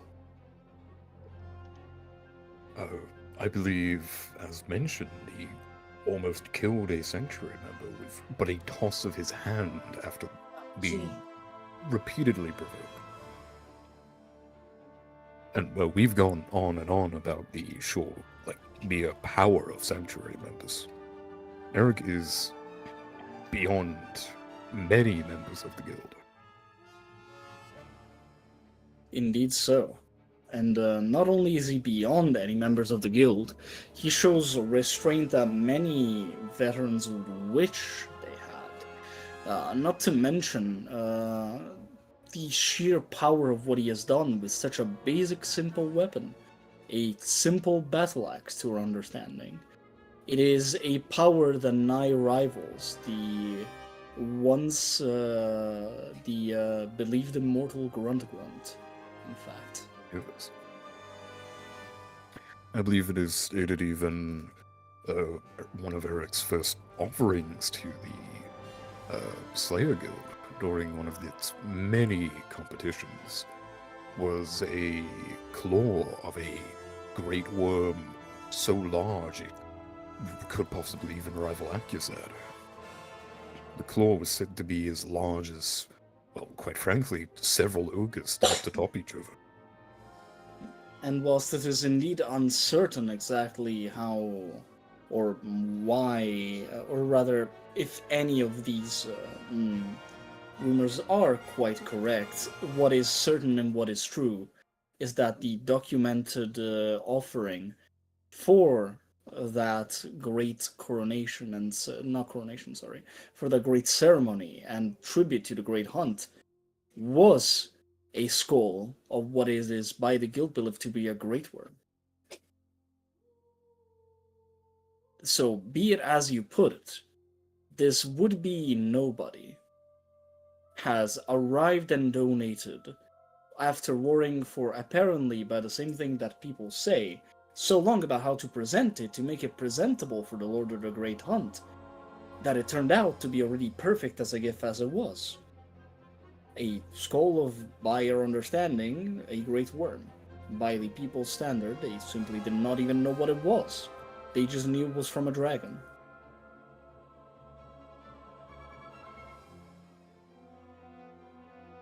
Truly Wow. the myth of Eric the Bear.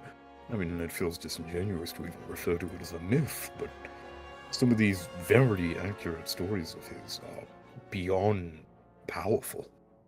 Do you think he could perhaps not only have rivaled the living state of the imperishable, but do you think he could perhaps be an avatar of the imperishable? It is very hard to tell, because whilst it is very true that the imperishable is indeed an avatar of those who who very much choose people, who relies on themselves to protect others, and very much fight with their own strength till the last, who is known for their strength, not necessarily as power, but as immovable. It is uncertain. Many people have started speculating that perhaps the Cult of the Great Hunt and the Cult of the Imperishable should have been together all along. However, due to the recent developments and unsavory rumors going around about how apparently tamers have been not quite so straightforward with whom they allow to have animals, it is very much something that the people have sadly shooed away. But looking at how things are, by all means, he sounds like he should be a third paladin. Yes.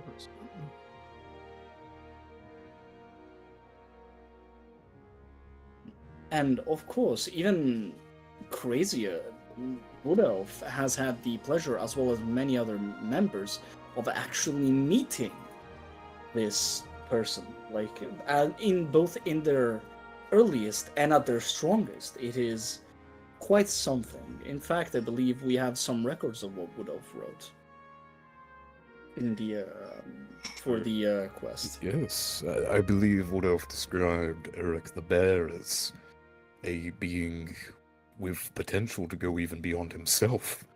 As we can see now with what we have learned of Eric the Bear, that statement appears to be very true. Indeed. And I think it's not incorrect to say that if a civil war did break out, and that if people grew disdain and disingenuous of the current parties, I think he would have no trouble rallying support if he cared to. If pushes came to shove, he would be able to gather the support, and I don't think he'd have even much issues doing that in the first place. Yeah. Just the mere idea of one so very clearly close to the divine and being in form but a mere human, I believe it is quite the refreshing idea that the people of the Hojlands need, if anything, to refresh their faith a little bit. Yes. In fact, I even hear Eric the Bear is taking on a great challenge soon. Do you perhaps have any more information on that? Well, yes, actually. As of recent time, a previously believed to be a water serpent, or sea serpent, has been revealed to be much less that, and more so a very territorial dragon that prefers the sea. Due to that, the recent happenings have led the tamers to be very much unable to establish proper contact with the dragon, who refuses all and any type of contact, and attacks mercilessly any fisherman that comes past. And Eric has taken it upon himself to go and personally slay this beast, whom so threatens people of his own country.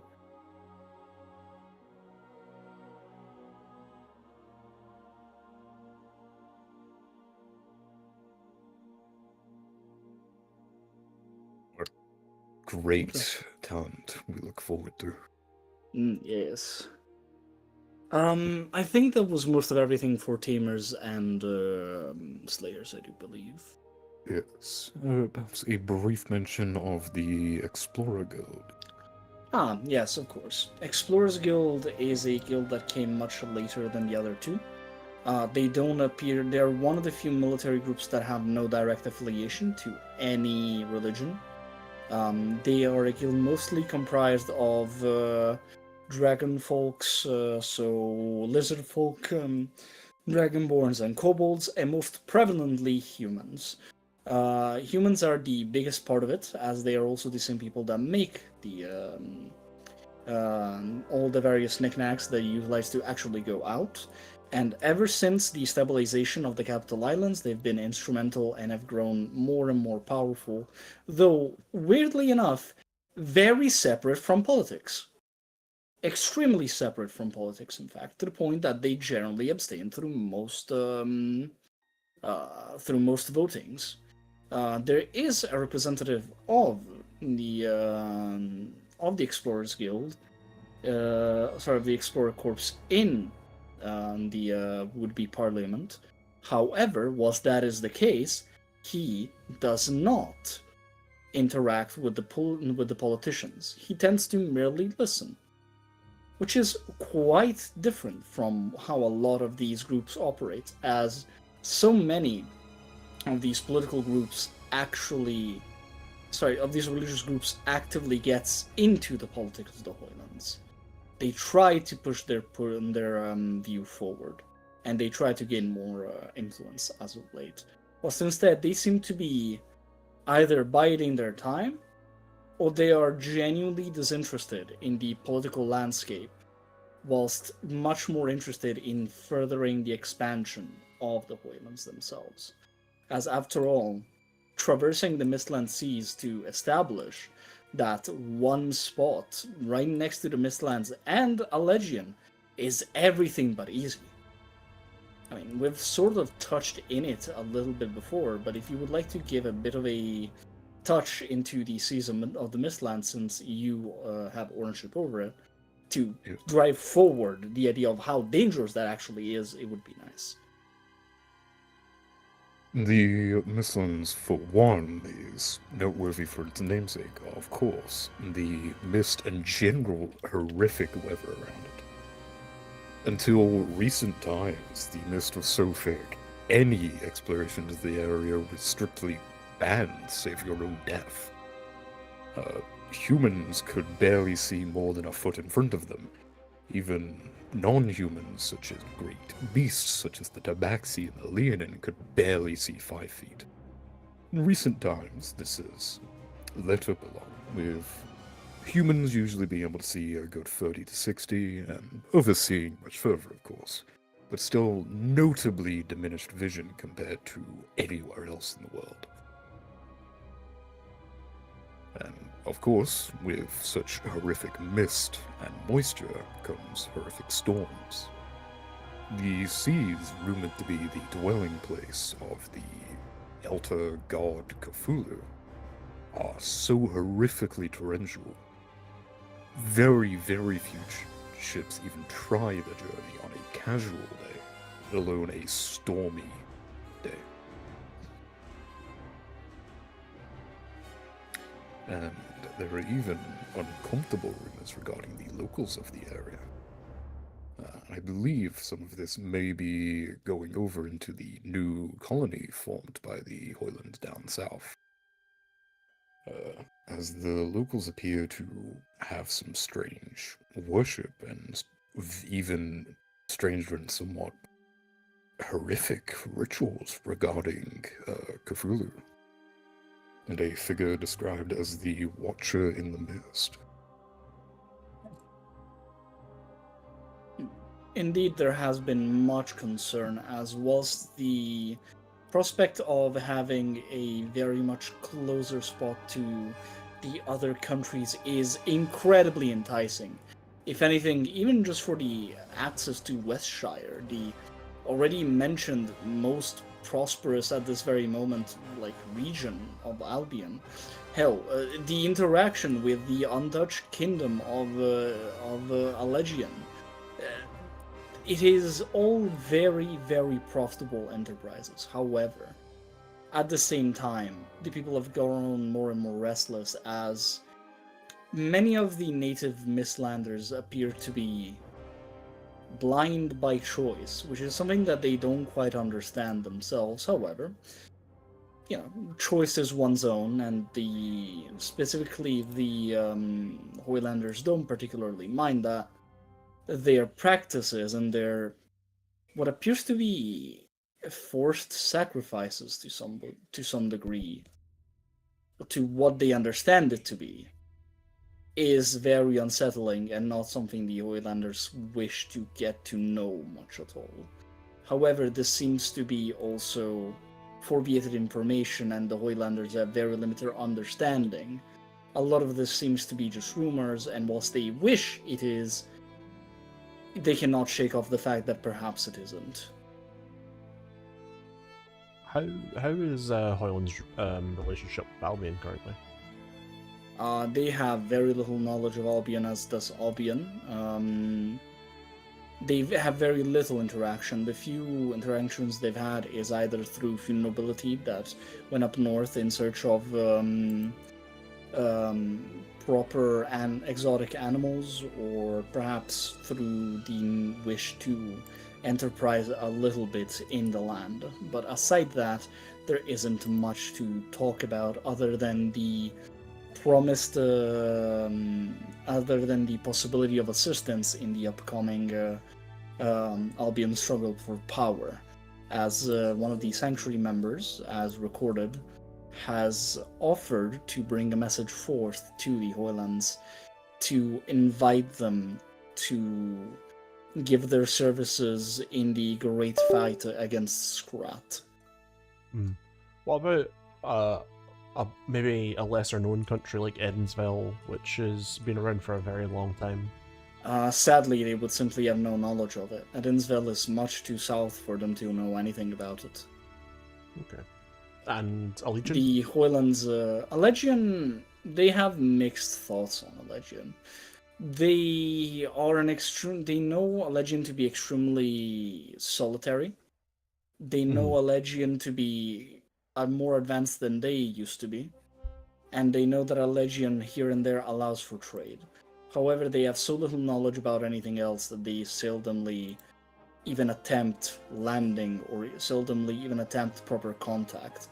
Any real few chatters they've had with anyone from Allegian was whenever any trader from there decided to venture north rather than south due to whatever conflict and the issue of McCann being a ever-present thorn in everyone's side, precisely in the middle of the sea. So, generally, the Hojlanders know very little about the other countries. The one they know the most about is only the House of Fangs and Calcitea. Realistically, those are the only two countries they really know about. And has your country had no interaction really with demons or devils, considering they are the furthest away from the gate? No, not at all. They have, in fact, never really known demons or devils to be an issue. They know that they can exist. They know that it can exist due to just adventurers roaming the place, so they wouldn't know about them. But other than that, they don't really know about it. Like, they have never really met one. Especially considering the Badlands acts as basically a barrier between you and the rest of the world, considering how near impossible it is to traverse normally. Yeah, after all, the Badlands is a threat, constant threat, sure. But realistically, who is going to be mad enough to traverse through the entirety of the Badlands to come to the Hojlands? I believe Gallium did try, Rats. What actually happened with that attempted conquest?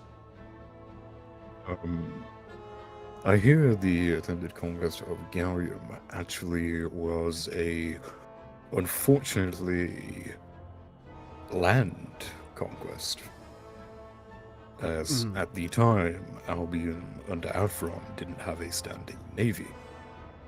So they had attempted to march through the not yet Chalcidian lands, because Chalcida hadn't been formed yet, and go through the Badlands. I believe this ended with over 60% casualties only a few weeks into the conquest, before they had even touched Hojland soil.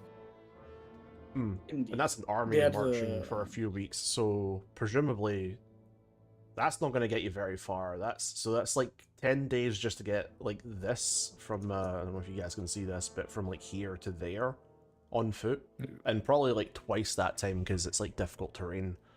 So 20 days just to get there. So like they barely like stepped foot in the Badlands before they got murked. Indeed.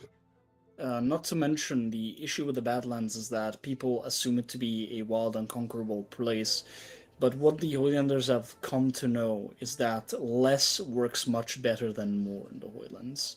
Mm. It is impossible to maintain a foothold into into Badlands proper. However, what you may do is establish smaller settlements for resource gathering, only to have better settlements in much easier and defendable positions, such as close to the coastline. Mm. Yes. I hear And- large armies often face trouble from the feral wood elves of the Badlands, usually mixing in poisons into their food and causing all sorts of attrition. Indeed, not to mention the various beasts much easier finding them, as after all, whilst many of the Badland creatures are predators, and predators know when to pick a fight, the amount of food that an animal could gather from killing a group of 20 soldiers is immense enough that so many of the beasts in the Badlands merely cared about the food and potential gain of it. They acted more like mindless, bloodthirsty beasts for the sake of a meal at that point. And so many of them merely just attacked that it was becoming unsustainable. I believe there's even like tribes of goblins and kobolds that cover their weapons and shit just to poison their enemies with dysentery, from what I remember. It was a whole arc that someone ran at some point.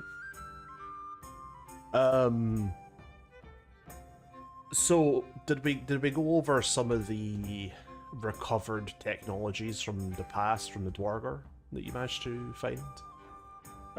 We have spoken on the fact that many of these technologies actually were lost, as many of the few technologies that were found in there are either too broken to be repaired or way too hard to study, as they eclipse the current level of technology they have. As I already mentioned earlier, and I think it is now time to get onto it, the technology that the Howlanders have comes from neither the holes, nor does it come from their own knowledge. It comes from a specific trade agreement, which rats would know quite a lot about, much as me. Yeah. To understand this, you have to understand how great the actual influence out of character of the vampires is in the Badlands, or at least the believed influence. Would you like to say a few words about that one before I get into the actual pact? Yes, yes. A messenger, a sort of ambassador of sorts from the House of Fangs, previously just known as the Northshire province of Albion, was dispatched to the Hoylands during a great meeting in the past. Around the same time, religion started becoming more impactful in the country. And, well, as part of this meeting, a number of agreements were made, I believe, which I imagine you're about to go more into yourself. Yes, indeed. I'll be speaking on them very soon. Yes, potential vampiric influence is perhaps not as big a worry as it would be elsewhere, especially due to the Hojland's opinions on death, as we touched on earlier, with general care taken to the soul being the more important part of it.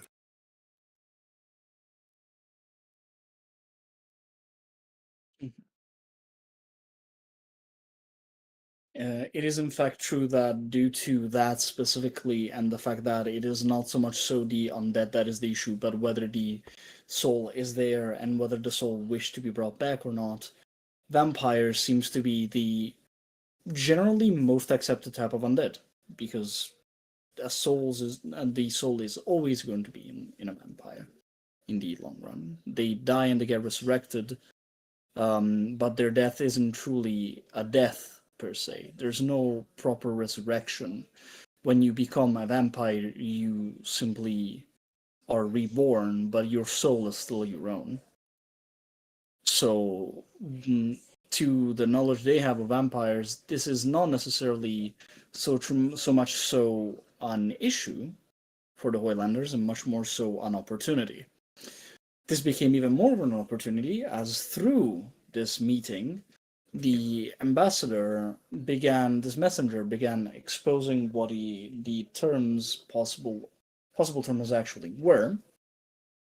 That being the exchange of vampiric artifacts met and found in the old ancient dwarven holds, for in exchange the possibility of instructions upon how to increase their current technology, as they were very backwards. To compare Hojland's technology to the rest of the world, the rest of the world was like around Renaissance to early modern-ish at most. Kind of pre-World War One. Very primitive versions of guns and very primitive versions of vehicles. From that, the Hojlanders are and always have been, at the very most, the earliest type of Middle Ages. Very much Viking era technology. So very far behind from anyone else. That considered, when the very much at the time leader of the Hojlands, who very much respected actions over words and very much wanted a big leap in technology to strengthen the hold upon their current lands, the Hojlanders nearly jumped at the idea. Only there was a long discussion about how the terms were to be actually stilled. What ended up happening is that due to the way that many of the things were worded, what was actually awarded to the Hojlanders for the exchange of them actually researching into and seeding artifacts, any artifact of vampiric nature to them. What ended up happening is that instead of actually having the knowledge for how to properly progress their thing, what was furnished to the Hojlanders were the in-service, the Warforged in service to the House of Fangs, whomst went ahead and taught the at the time best druids who soon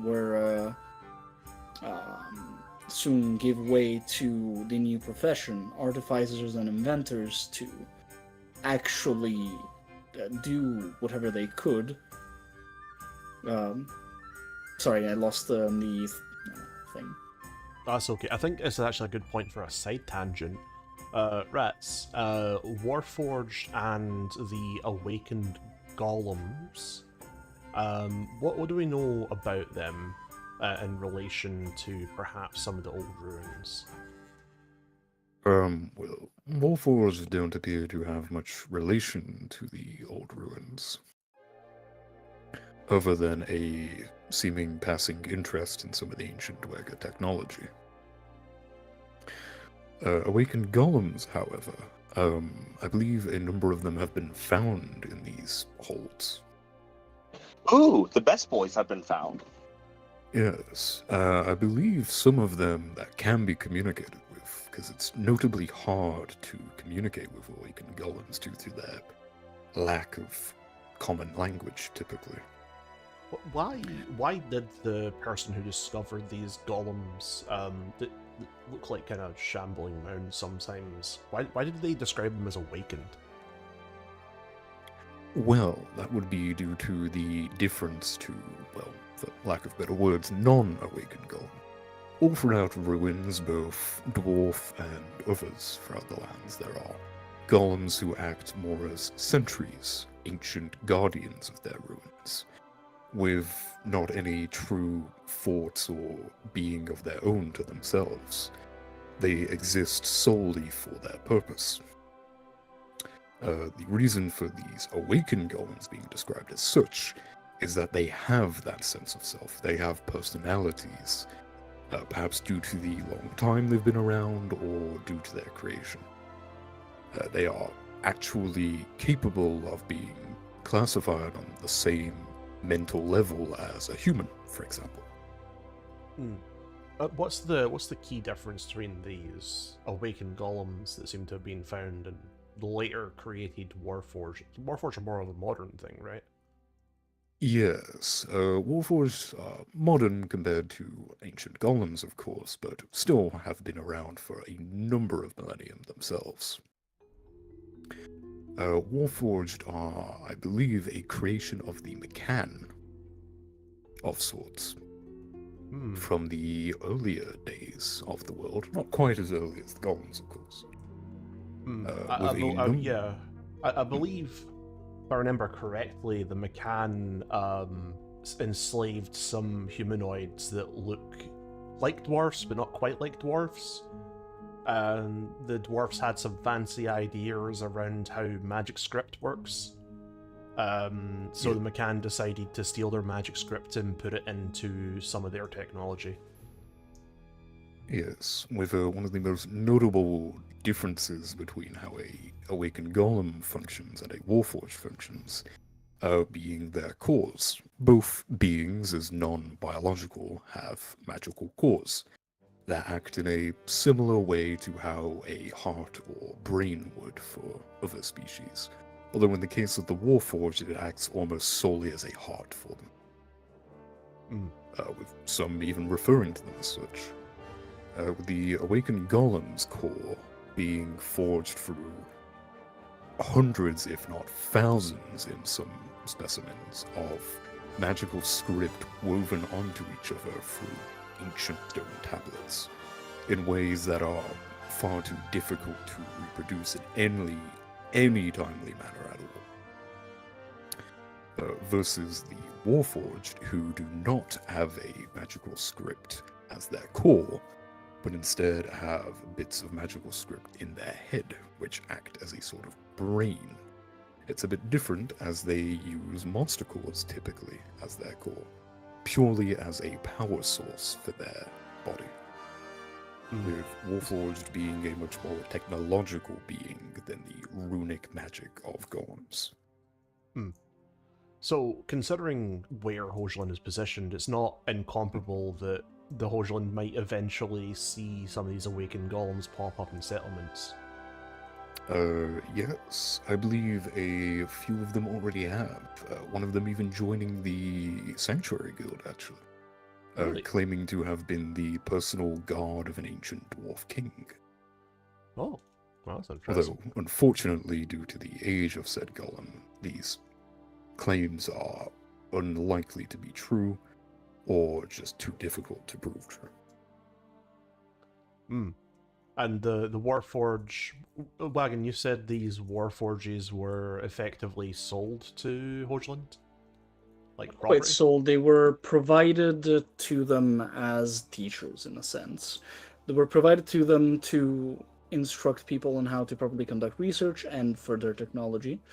However, due to the way that things were worded in the agreement, it ended up in the simple fact of the matter that the newly instructed artificers of the Hojlands were in fact, not truly free to properly further their technology, as what was given to them was important, sure, but not quite essential for civilization in and of itself. They could not properly advance their technology in a meaningful way that actually advanced their infrastructure or anything of the sort, which led to a great disparity in the way that they actually live, to the point that they now have, for example, steam-powered generators that are able to produce lights with enough power to actually power electrical lights in their houses, but they live in long houses. Mhm. Or, for example, they have prosthetics that are nice, similar to the one that Ares utilizes. They have all sort of clockwork contraptions and all sort of weaponry that works very similarly to the way that Ares' own ones do. Or, for example, the Simwings that now Ares just bought. But they still live in longhouses. So Many this of kind this, of so this kind of clockwork mechanism stuff, it's kind of like reminiscent of the kind of steampunk technology that Evansville had for a while. less Evansville and much more similar to what, for example, Eldoria used to have. Okay, right. Yes. Which is like a stark contrast to the kind of I want to call it steampunk slash gasoline technology that Albion had for a while, but seems to have, due to certain circumstances in the area, not have much of anymore. Indeed, it seems to be a much different, a bit more archaic version of that sort of technology. However, in this case, it's even more peculiar because you have people that very clearly use primitive tools in comparison to many of the other things they have.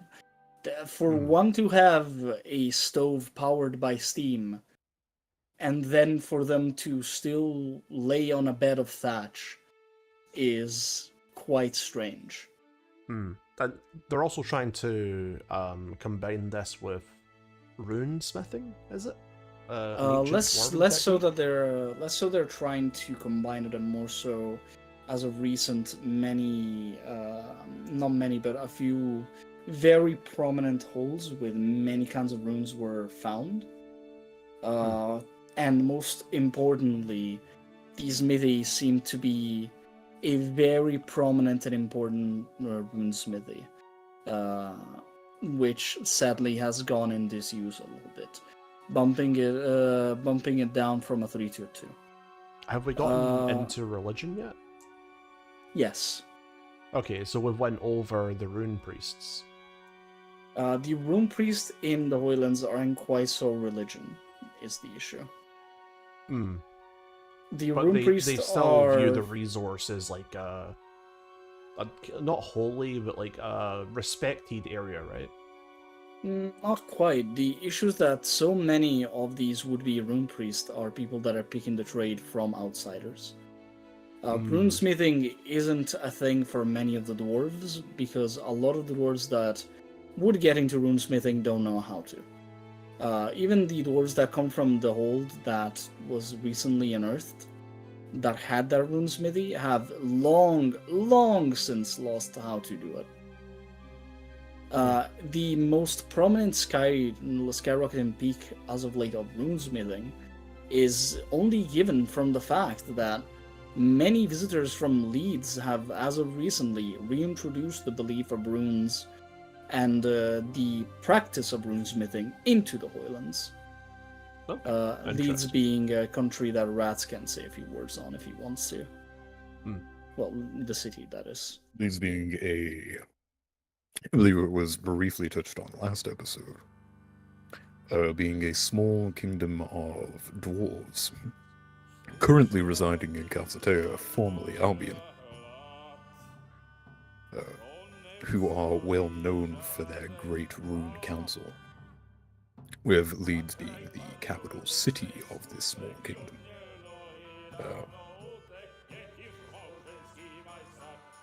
That's all there is really to say about it in the context of this. Yes, yes. Probably worth asking. Because it's kind of related. Do you know Demis Roth down in Edensville? None of the things in Evansville are likely known to them. But, No, but how it has kind of relations to some of the holds in the north, right?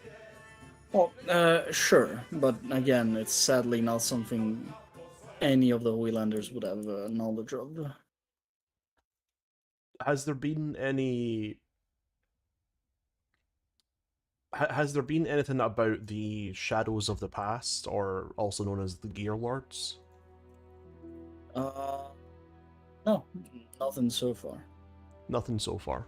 Okay. So there's probably still lots of different holds. Like, I can see a lot of mountain peaks here, and we know the dwarves we're talking about loved their mountain fortresses, especially underground ones. After all, we're talking about having unearthed like 5 to 6 holes of what is an entire country's worth. So it is very difficult to say what more could be here. Especially considering the Dwarger is what we're talking about. Went as far as the Underdark, and at one point even it's theorized that they ruled the Underdark with an iron fist. Sadly, there's not much knowledge that they have on Dwargars. Or, for example, even the knowledge that they had on the first hole they have found, where so many things were so much ahead of them. The Hojlanders have no idea of the difference between a Dwargar and a dwarf.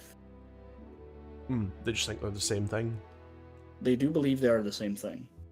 Interesting. Much to the dismay of the dwarves, however, the dwarves don't really know Dwargars, or many of the ones from the holds don't really know what they are. They appear to be much of a recent inhabitant than the originators of the holds. At least for most of them.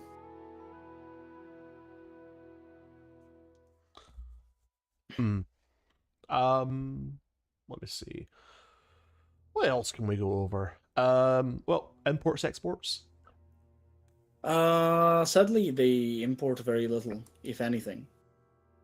The biggest things that they are known to maybe ask for imports are different types of foods, as their diet, sadly, in the Hojlands isn't exactly the most fulfilling. And metals, as until now at least, it was the most requested import, metals for the expansion of the army. Though as of recently, now that things have expanded so much, there's been very little need to import much of anything that isn't food. I don't know if it's still relevant, but I remember back in the day, the trees of the Badlands were quite sturdy and very hard to destroy, but yes, they were Ironwood. highly sought Ironwood after as is, a construction material. Yeah, ironwood is the most prevalent material in the construction of buildings in the Hojlands. Are they exported at all, or are they kept exclusively for the Hojlands? For the most part, they're utilized for shipmaking and for building construction, but nobody is barred from buying it. If anyone requests it for a trading agreement, they will be shipped it. It will be shipped, but they don't outwardly immediately go and export it, as it is a very important material to what they do. It is their main construction material for about everything. Has there been any discoveries of perhaps unique trees which are known, such as mithril or silver trees? No, not quite, but there have been a few trees that have been shown to be much larger, though some of them wilted by now. than the others around, and the Hojlanders, specifically the Tamers, and the few remaining druids of the Tamers have been long at work trying to understand what the correlation between them and the surrounding forest, as many of these trees seem to be bigger version of the trees surrounding it. So they are curious about whether there is a correlation between the forest around and the actual big tree in the middle. Like a long time ago, I think when you first started becoming a player in here, we had a server event called Wave Sickness, where basically every casting server couldn't cast higher than 3rd level, even Yeah, GM I remember. NPCs. I remember we had to go kill a tree god for it. Yeah, as you'll remember, that I tree know, god was in the Badlands, and particularly the Weave Fracture that was the cause of all this was over the Badlands. Is there any sign of corruption or anything like that in the area? Not to the knowledge of many of them, as the place that they had done it is much more to the south than where they are at the very moment. So there's no real big sign of it. However, spellcasters report that generally around the mark of Vildskov, it becomes a bit more difficult to connect oneself to the weave. Interesting. So there's still some remnants of that issue that used to happen. Quite surprised Indeed. by that, actually. To be fair, I should know that. To be fair, I killed that tree god. Indeed. Yes. Good old minigun and Thorix. Yeah. First god killed in the server. Are there any old server, that is, not the new one? Yeah. Something I didn't go over with Albion, because it is actually something that's irrelevant for Albion, because their mage has died a long time ago. He was murdered by the guild of all people. Each country in TCR has what's called an elemental mage, a mage of particular elemental color. Which one was yours again, and what is their identity, speciality? The elemental mage of the Hojlands was the green mage, a lizard folk who was very much in touch with the tamers and very important and instrumental in what they did. However, after the first signs of technology being so widespread, he had vanished without a trace, and he doesn't seem to be wishing to be found. Oh, very. Is he like a druid-like person, or? He is indeed a druid. Oh, so like a very, very powerful high-level druid. Interesting. Mm-hmm. And as he we go, is, what makes the elemental mages so important in this setting? So Mistra, the goddess of magic, has been shattered into many fragments, and all these shards are either safe kept by the elemental mages or by the people who have had it entrusted to by said elemental mages. A few of the shards are actually in the possession of the guild. Specifically, one entrusted to Ares, for example, and another one entrusted to Zarthel. Mm-hmm. I believe Ares got the red mage, if I remember correctly, or was it the Blue grey mage. mage? Blue mage. Blue mage. Right, yes. Ares has the blue mage, and Zarthul has the red one. Ah, yes, of course. Yeah. And we'll probably find out more about these elemental mages later, but they are extremely important for a country.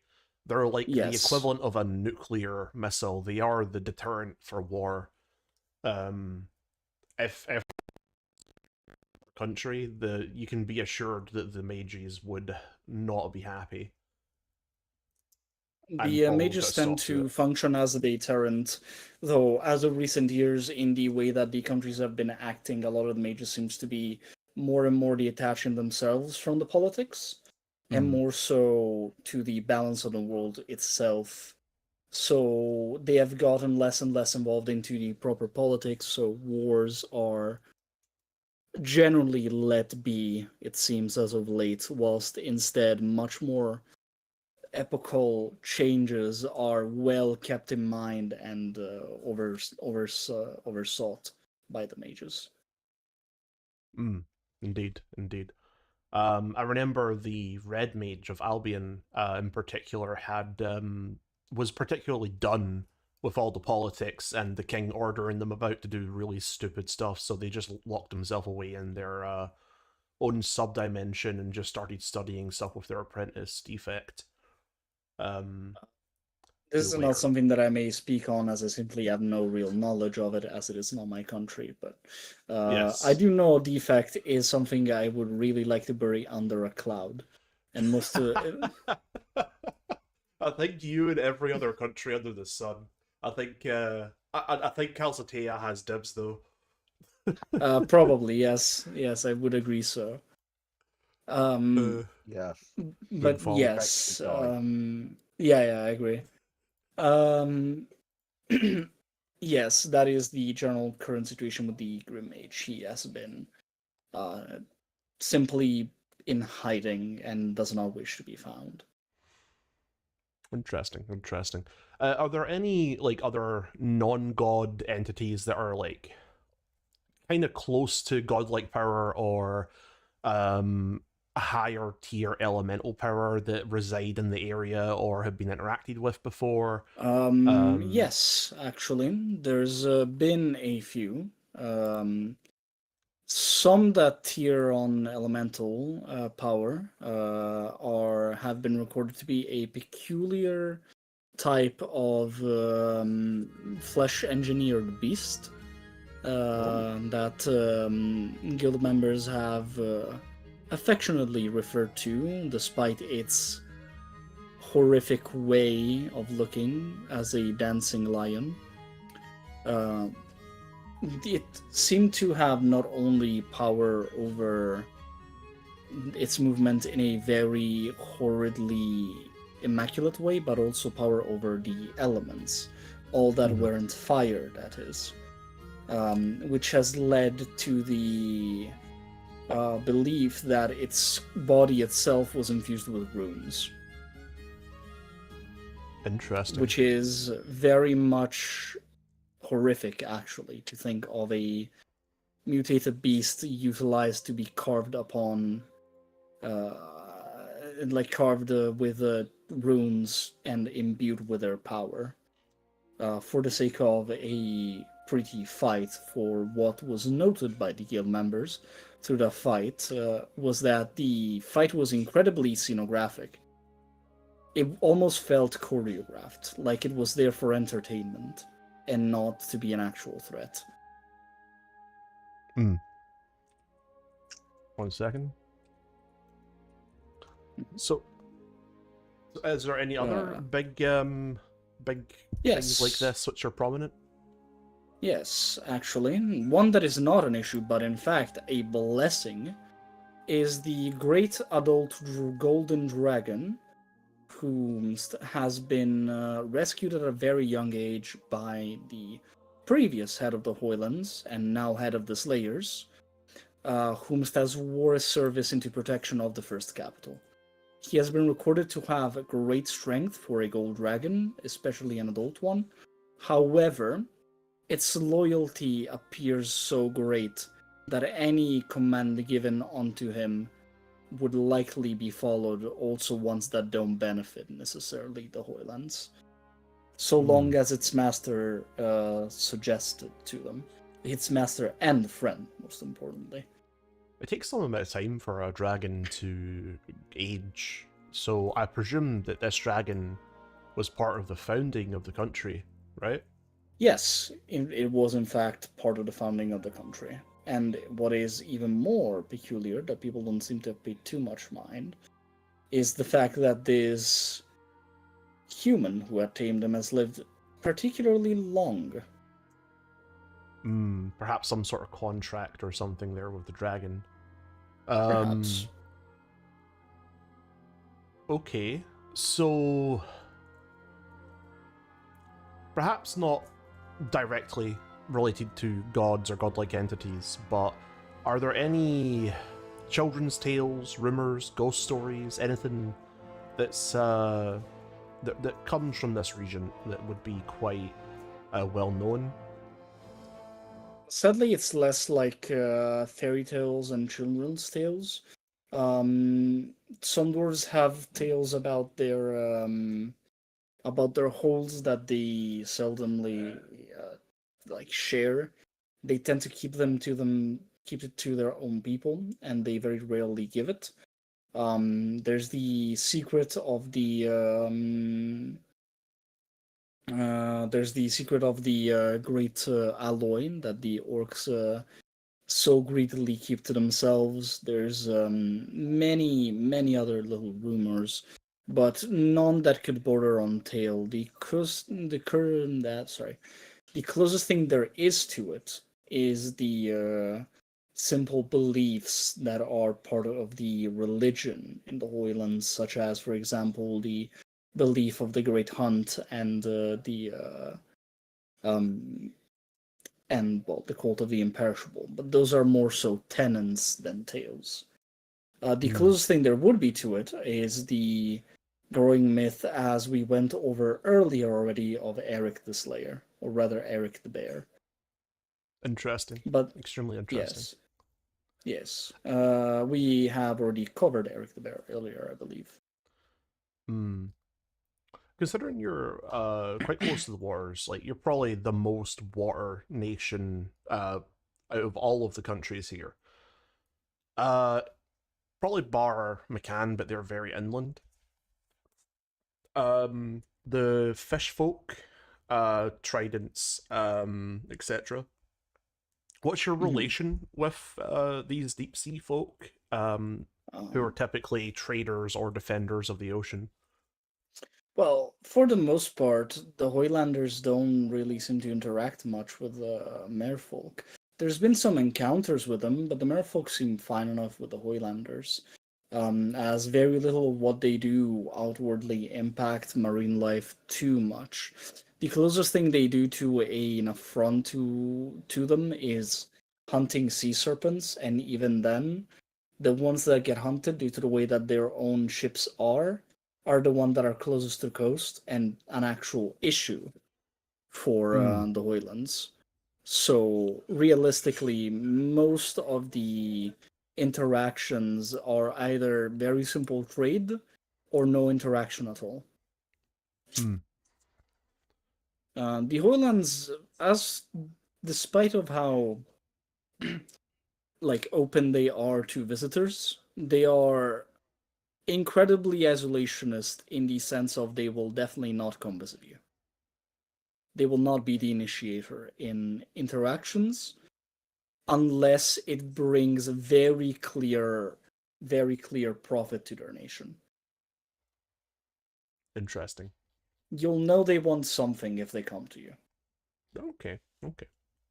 But otherwise, they stick to themselves and just plow Yeah. on with improving their own little corner of the map. Yes, and of course, if people want to trade with them, they're more than glad, actually. Yes, we'd be more than glad to interact and further interaction with the other nations.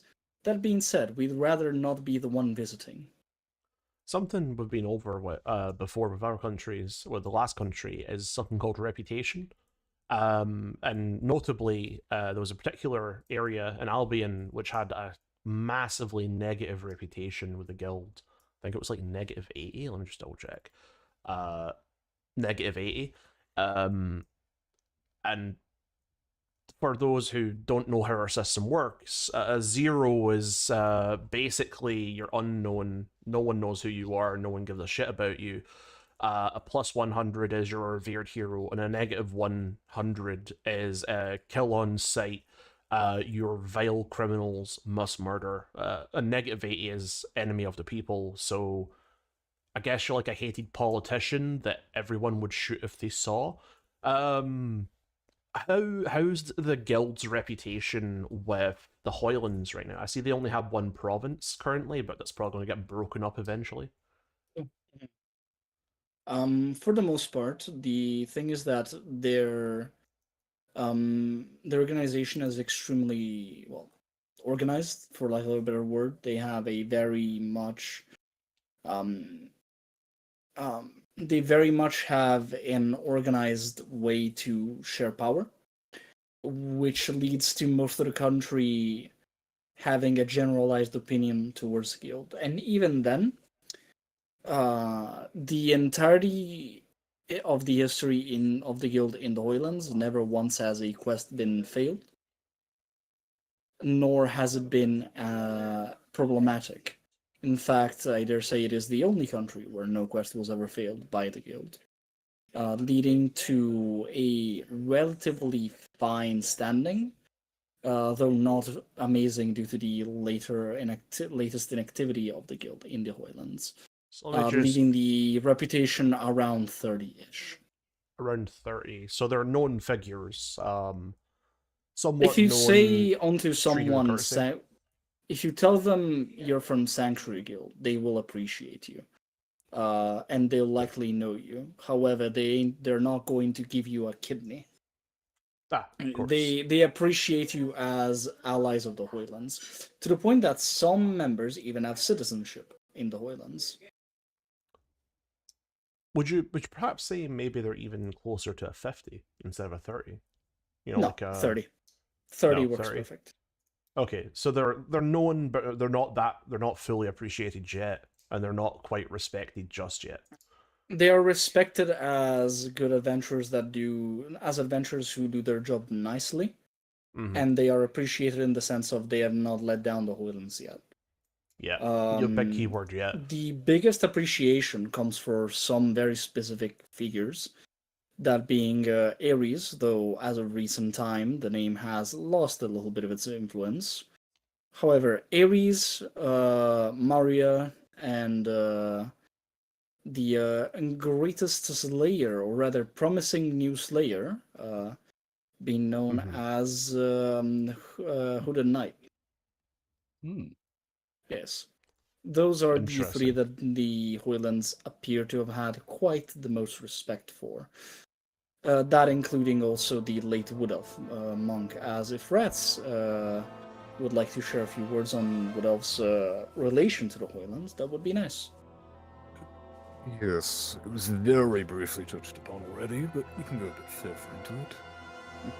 Wood Elf has seemed to have possibly a fascination with the Hojlands, often taking place in Slayer hunts, and bringing over personal business to the Hojlands. I hear to this day, even with his passing, he has remained the #1 contributor to the naval economy of the Hojlands, with his massive order of longships. I don't have an image of Wood Elf. Can you pull that up, Rats? I don't have one ready to pull up now. Oh, okay. I was trying to find them in the graveyard, but you never put them in the graveyard, so... That. Bro has been snapped away from existence. Yeah, just straight up. I'll get one. Yeah, so you were saying? Yes, he has been a big part of the Hojlands' new economy, with his massive order of longships he placed, which I believe is still being produced to this day. Indeed, as the order was so incredibly massive that even after months, the production proved much more difficult than anticipated. And despite the news having reached them of Wood Elf's unceremonious believed demise, in respect of the contribution, the Hojlanders have decided to finish the order. Indeed. Also, following on just from that order, I believe he was also personally involved in acquiring the resources for such an order. Personally offering protections from Calcetea for one of the new lumberyards. Interesting. Yeah. Overall, even with his passing, the involvement of the Hojlands and Calcetea does still hold strong. and will hopefully continue to hold strong as the Hojlands makes their way ever more south with their new colonies. Indeed so.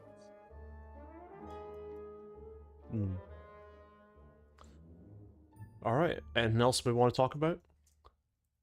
I do have I have a question. Oh, You good? yes. So it's been mentioned. It was mentioned that the Slayers have done a great hunt. Correct me if I'm wrong. With the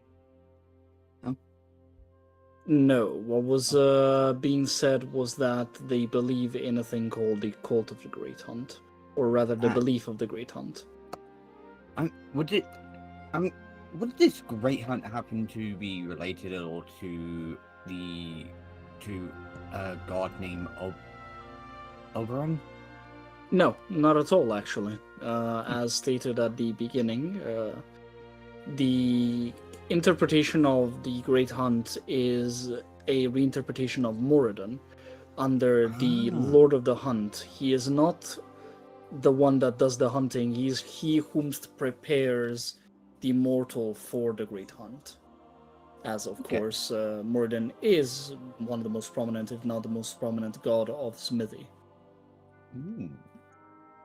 So, the way they look at this reinterpretation is he whom provides the mortal with the adequate preparation to make ready.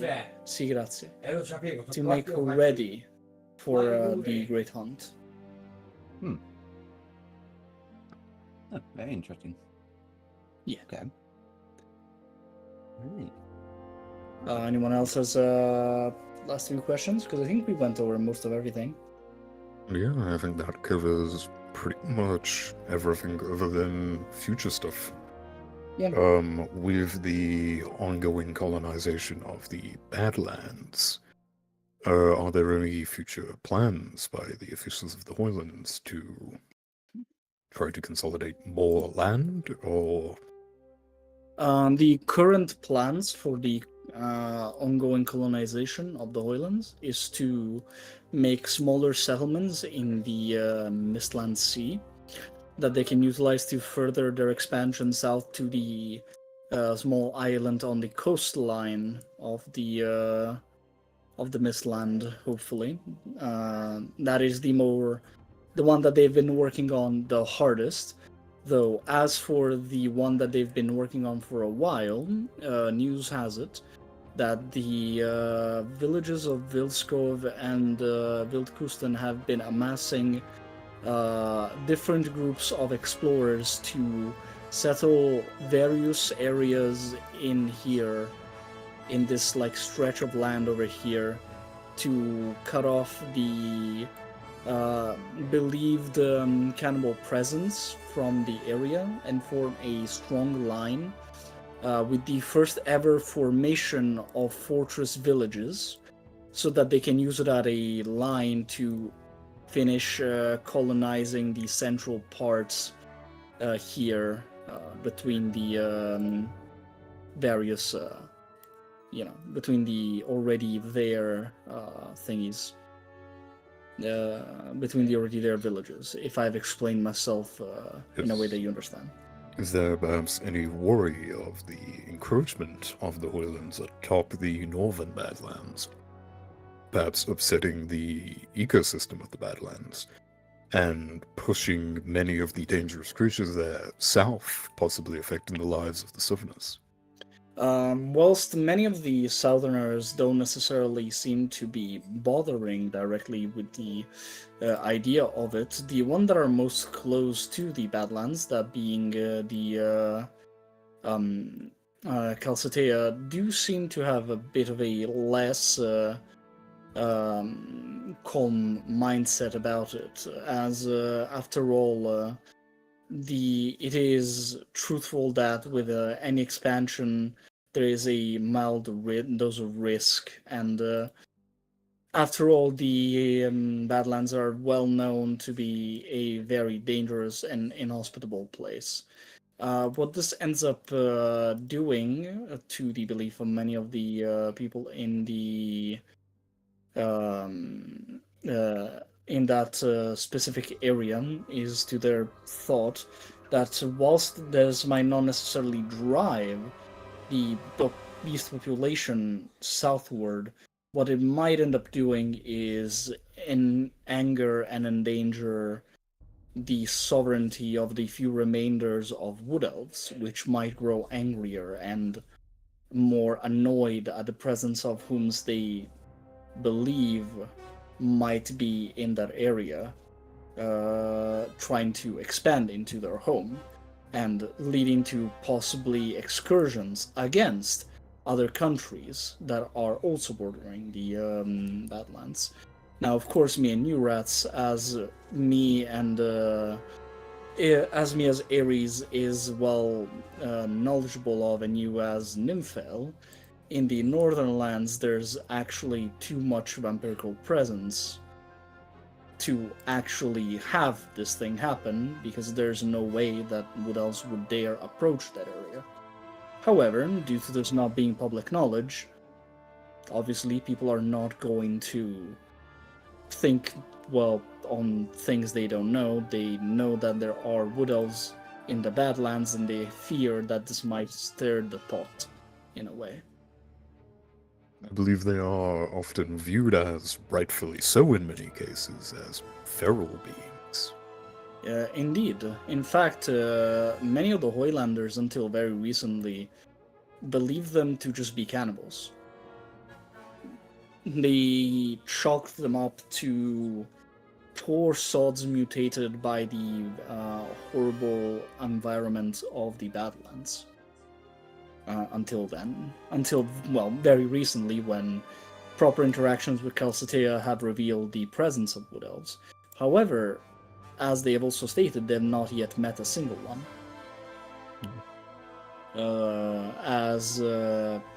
For reasons me and you both know, the Wood Elves don't seem to dare encroach on the northern sides of the Badlands. Yes. Oh, actually, one more thing that we completely forgot to mention when we were discussing holds earlier, and again goes into this interactions with the natives.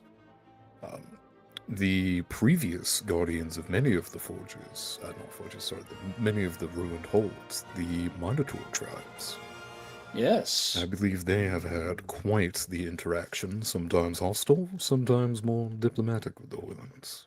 Yes, many of the initial dealings with Minotaurs, due to their simple non-knowledge, due to the Hojlands non-knowing that the Minotaurs were in fact full-on sentient, and most importantly, very much dedicated to the protection of holes and knowledge, has led to the first few holes that have been discovered to have had need of cleaning up, so to speak, and in the words of the earlier officials of the Hojlands.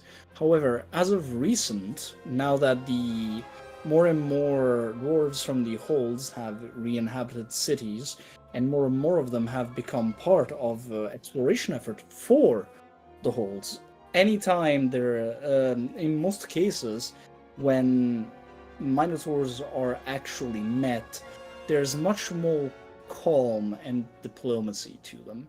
As in many cases, the Hojlands offer to, if anything, hire them for further protection to the place, and where possible, helping in the effort of reconstructing. They have gone from the mindset of wanting to clean their presence due to thinking them beasts, to treating them in the same way they do goblins who didn't want to join the Hojlands. They merely allow them to stay there, even hire them in their case, for further protection, in exchange for the possibility to inhabit the hold themselves, and their helping hand in reconstructing. In fact, one of our most prominent, one of our previously most prominent Minotaurs, Hestia, is well known to have had many interactions in the Hojlands with both their holds and the people there trying to hire Hestia for the reclamation of a few holds. If you would like to say a few words on that whilst I go drink coffee, because my throat is hurting. Hestius, along with many other Minotaurs representing their own tribes, has had quite the influence with the Hojlands in acting as sort of emissaries, bringing old crafts to the Hojlands. This has actually been in a little bit of opposition to the encroaching technology of the Warforged, with a notable previous mention being rune forging, having been brought back to the Hojlands by several Minotaur tribes, with the aforementioned Hestius being a runesmith themselves. And pushing further on that, and again bringing up the main goal of the Minotaurs and why they have seemingly been included and acclimated to Hojland society so well, is they generally seem to just enjoy preserving the knowledge of ancient places. It appears to be a deep part of their culture, which melds somewhat well with a lot of the Hojland's authority wishing to rebuild and restore these lost holds. If I remember correctly, the Which, Minotaurs have beyond that, go on. Oh, sorry, I was going to say, if I remember correctly, Minotaurs have an extremely good memory. One of the Yes. best among all races. Yes, so good in fact, they typically don't keep their own histories written down, rather guarding ancient histories. And their own histories, as well as their own secrets, are typically passed down simply through oral tradition. As even a childhood story can long stay in a Minotaur's mind to even their deathbed in some cases. What's the lifespan of a Minotaur typically? I believe they live on average a little bit longer than humans. Not too much longer. I think the oldest Minotaurs can just about make it to their second century. But most Okay. typically dying out around the age of 100 or so. So So, these- a bit longer than humans. So these Minotaurs that are guardians of these tombs are bred inside these tombs for the purpose of being the next guardian upon death or something like that? Often it is whole tribes that take residence either outside these tombs or within their entrances, with usually a few select members of the tribe being chosen as remembrancers for the tomb, such as in the case of Hestius being chosen by their tribe to be a rune priest, as they were guarding an ancient dwarven hold, which is now actually the previously mentioned in this episode, the hold with the level 2 runeforge. And considering these, I'm presuming these were previously under the employ of the Dwargar or dwarfs or whatever they were. Were they? Even with... Oh, go on, sorry. So I was, were they under the employ of these creatures, or what's the deal? Even with the extremely good memory of the Minotaurs, information does eventually get lost over the ages. And it is currently not exactly known if many of them were under the employ, or if they simply wandered towards the holds and set up home. So what you're saying is that there could be a Minotaur out there that knows about rune smithing, but we haven't discovered their tribe yet. Well, there are Minotaurs out there that know about runesmithing. The Hestius we mentioned is a runesmith, Oh, okay. So and it's his whole tribe is dedicated to it. so it's a craft that's being revived currently, right? Yes. That's very good, because as we know, rune smithing is ridiculously powerful as a crafting tool. Yes, ridiculously so. In fact, it's a tool that I think the players have access to should they manage to acquire the templates and a place to do the craft, right? Yes, as well as a tool to do the craft, typically a hammer. Which most of the players have 1 out of 3 because they don't have the tool for it. They don't have the forge. They have the runes, but that's about it. Yes, well, the forges are not exactly portable, so in terms of getting access to a forge, it's more of a diplomatic matter than it is a personal matter. Or we'll get into Ettinsville a bit later on Demisroth, Yeah. but perhaps a military matter as well. All you, Yes. that Demisroth will be all you, buddy, because I don't have control over that. For now. Yes, I get it Um, once you're finished. Anything else? No, I believe that was the last thing for us to discuss. I do believe so. Alright. I think you were about to say something earlier, passing the ball to me, but I'm not certain. Something about Minotaurs, then passing the ball back.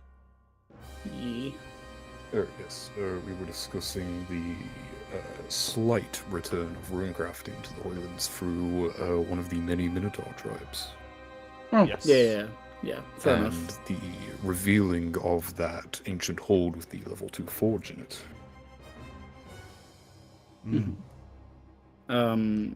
Moreover, what has been observed in that forge is that whilst slight retcon to what was written and said, to what was found in that hold, apparently, was the fact that this forge used to be much grander and much more important than even now. And even more intriguingly, there were many tools that seemed to have the symbols of runes protruding outwards, almost as if needed to imprint runes onto something. As in, like, carving them into something. Though it is uncertain whether that is the also fabled actual tool to inscribe runes, or if it is a simple tool that was utilized for decoration. I think if I remember correctly, because I believe I was on that quest. As I just said, you wouldn't know about this. This is a retcon. Oh. Oh! Retconicus has struck again. Yes, Yes. because I did something very stupid at the time, and I didn't think about it. Now I did. For those who aren't Oh, aware, shit. there is a god in TCR called Retconicus. He has the power to Yeah. just warp reality. It's Yep. crazy. I Don't think Yes, fuck so. with we always Retconicus. yeah. All it is, so it was just always Hestius, no one else. Okay, got you. No, not about just Hestias. I'm talking about something completely different, Zenar. Let it be. Okay. Oh, interesting. Yes. Interesting. I'm talking about a thing that was found in the hole, not about Hestia. If you don't remember, all the better. But yes, the point is something was found in the hole that seemed to be utilized to imprint or rather carve runes into something. It is uncertain if it is used in a if it used to be utilized in a practical manner, or if it was just utilized to decorate things with runes. What is the most believed thing at the moment is that it was a tool to decorate various things with runic pattern, as Yes. it is a craft that it is nigh mythical, the actual inscription of runes. Yes, I hear there are even a few people wishing to use it for educational purposes. Being able to forge rune-forged items that have no actual power within them. To get the actual Yes. process of forging down. Yes, there have been, in fact, a few trials of utilization for that specific tool in hopes that they would learn better the process of how to properly carve a rune into something to then infuse it with a tablet. After all, the craft has been so new in the Hojlands that practice rarely happens, and this could lead to lead to a hopeful resurgence in the actual. 1 second. Oh, don't worry about it. It was me pinging you. No. I do hope there is hope that this will lead to a resurgence in the actual craft of runesmithing, due to the access to practice for such a thing actually being easier to do. As in and of itself, it's already difficult to runecraft, let alone find a forge. Thirdly, having to practice it, it becomes a bit undoable if you don't have a way of constantly practicing it without losing material. Interesting. Very interesting. I like it. Something that's probably going to come up later is that we used to have a mundane crafting system that will soon be making a return to TCR. Now that I've managed to make the masterworking system a bit more robust, and I'm actually currently working on the downtime. Once downtime and masterwork system are 100% done, we'll have a mundane crafting system that will allow players through the Hojlands, probably because they are mostly the crafting country. They love their crafting. To do more, but obviously you can do more in session, right, Wagon? Sorry, I couldn't quite understand what you say. I believe I'm talking about out of session stuff now, but in session, Yeah. if a player wants to craft something, typically they would have gone to the Hojlands in the past, right? Yes, they need to go to the Hojlands to enter the specific hold itself. And Like they need to go use the actual room forge. Yeah, for rune forging. But also, I believe people have had other custom items crafted in the Hojlands before, like by their own characters. Yes, but no. They have commissioned people to make those items. They haven't made them themselves. I see. Yes. All right. Just like I believe was it Calvorus, rats? Calrus. Calrus. What about him? He just another crafter. From I believe didn't he move up north? I forgot. He's currently in the Wheellands. Yes. We already mentioned him, actually. Oh, you did? Oh, great. Yes. Yeah, I was a little bit AFK there while I was sorting some other stuff, but you guys have done amazing in going through all the lore.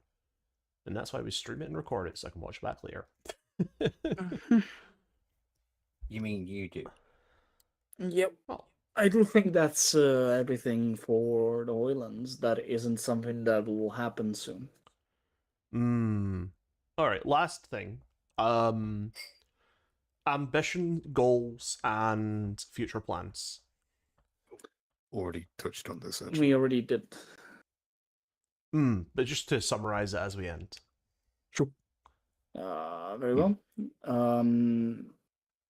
Ambitions is to, as we already stated, with the I'll say these with the Alpha Rats so we can get through it faster. Yes. The ambitions are for the Hojlands to open up better trade routes with the kingdoms of Calcetea, Mistlands, Albion, and Allegion. Hopefully, colonizing smaller colonies through the Mistland Sea so that they can eventually reach the island they care to. And to finish their expansion into the northern part of mainland Badlands. That is the general current ambition. Alright. Well, if that's everything, then thank you everyone for watching this episode. There'll be more to editing on this later. Thank you, Wagon, for sharing your country, and thank you, Rats, for effectively being main host on this one. Thanks to the audience, Zen and Kaz, for showing up and asking questions. Rats, what's the next country we're going to be looking at next week? You have quite a few. What are you feeling? I think we should go for one of the newer countries on the block in terms of lore reversions. All right. I'm thinking we perhaps go to the Bonelands. Ooh, the Bonelands with Cypher. All Sounds right, good I'll to me. arrange. Yes, Cypher I'll and arrange a Kaz for that session one. with you, Kaz, Cypher, and me to get in a call, and then do this next week. Yes, our Amazing. only dual GM'd country, actually. Yes. Yep. Yes, indeed. Mm. It's a very spicy one as well because they're right up against the gate to The hell. asshole. Mhm. Yeah. All right. Yep. Well,